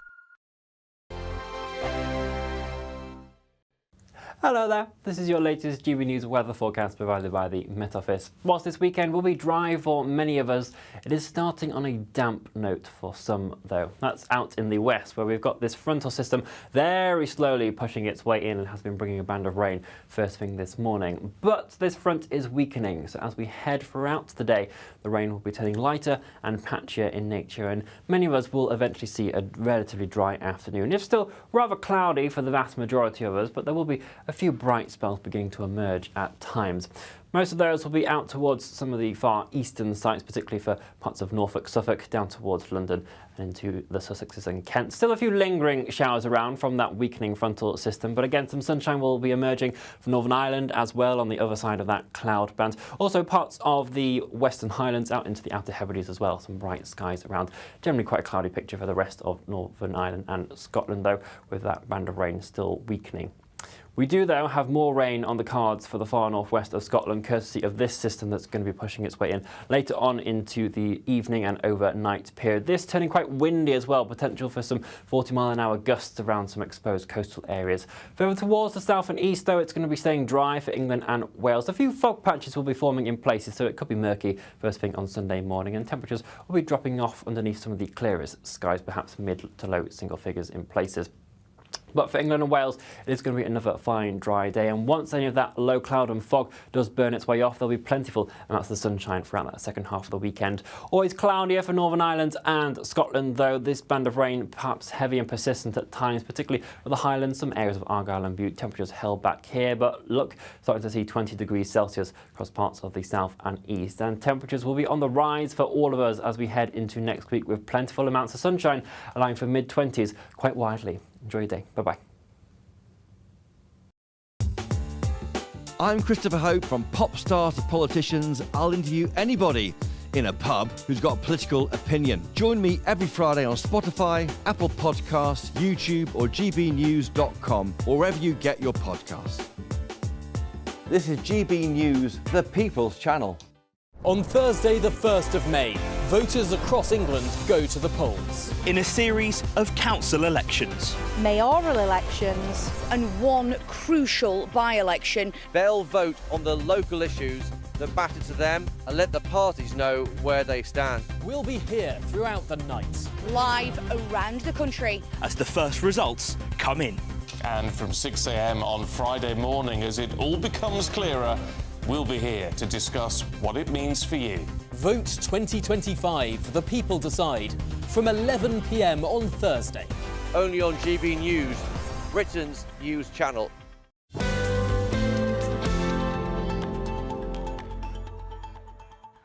Hello, welcome back to The Weekend with me, Dawn Neeson. Henry Bolton has just told me a story that I can't really possibly live. And now we were talking about boxing, and we are now indeed talking about boxing. It's been billed as the biggest fight in British boxing history. Chris Eubank Jr. will be squaring off against Conor Benn in a middleweight clash at the Tottenham Hotspur Stadium tonight. The showdown, as originally supposed to take place back in October 2022, but was cancelled at late notice after Benn failed 2 voluntary drug tests. With a genuine dislike having built between the pair. I think that's fair to say. This isn't going to be a fight to miss, is it? Joining me now is a boxing promoter and boxing legend, I think it's fair to say, Frank Warren. Frank, lovely to see you. Thank you very much for joining us. So, big fight tonight. What do you make of it all? Good afternoon, Dawn. What do I make of it? It's obviously compelling because of their names, the fathers, and they're certainly not their fathers, that's for sure. It's a good, it's grabbed the public's imagination, but they're not top elite fighters, and it will be competitive. And there's been a lot of, as you said, there's a lot of drama and backstory around the fight with the fouling of the drug test, the smashing of the egg. Chris Eubanks Jr. struggling to make the weight yesterday, which I thought was quite dangerous. The fact that it's so difficult for him to make the weight that he couldn't get off at 8, I think it was 6 or 8 ounces, and that caused him to be fined $500,000 or compensation to Conor. So tonight it's sold out, more or less sold out. It's on DAZN. It's going to be everybody's talking about it. It's got acres and acres of space, and I'm sure it's going to be quite a highly charged event. There's no doubt about that. What do you make of the fact that Chris Eubanks Sr. Has fallen out with his son over this? I mean, certainly we had the Egggate incident and also the rehydration, as you said, where Chris Eubanks Jr. has just been fined a huge amount of money for being overweight by roughly the size of an AA battery. What do you make of the falling out between father and son? Well, it's a shame. I mean, no one wants to see anybody fall out with their dad or the son falling out with his dad. And having said that, his dad's right. It's dangerous. What he's done with the weight is obviously he's struggling to make the weight, and his father, I think, has every right to say that. He's been involved. Remember, he's been involved in a fight where somebody was badly hurt as a result of Michael Watson making weight in. Gerald McClellan, Michael Watson. Sorry, not Gerald McClellan, Michael Watson. And that's and it's a very, boxing's a dangerous sport, and you want to safeguard the boxer's health. So I can understand where Chris Senior's coming from with that. Frank, I hate to say this because I interviewed both dads back in the day, but would you describe this match tonight as a marketing masterpiece or a boxing masterclass? I think it's a masterpiece in as much it's all by accident. I certainly didn't want to fail a drug test, and actually, the first fight was going on at, I think it was the O2. I think that's where it was going to go on, which is it's certainly not the capacity of Tottenham's ground. And you think that juniors, they're both juniors, but you think Conor's been out in the ring, I think, for nearly a year now. So it's all about the controversy, and obviously the Ring magazine, which is their show, they've really capitalised on that, and they've got behind this thing and built it into being the event it is. And and Eddie Hearn looks after Conor, and he's done a very good job, and Chris Eubanks does a good job himself. Indeed. Frank, thank you so much for joining us. That's a boxing promoter, Supremo, actually. Frank Warren, thank you very much for joining us. OK, well, I've been Dawn Neeson. This has been GB News. Huge thanks to my panel, Matthew Stadland and Henry Bolton. But you really don't want to go anywhere, because up next is the marvellous Nana Akua with a great show for you. Here she is. Thank you, Dawn. Yeah, listen, I'm going to the fight tonight. I'm really excited about that. But listen, remember when Labour said that they were going to reduce the numbers of migrants in hotels? What they meant was we're going to pay for them to live in rented accommodation. Yes, that's what they mean. We'll be discussing that next. But first, let's get an update with your weather.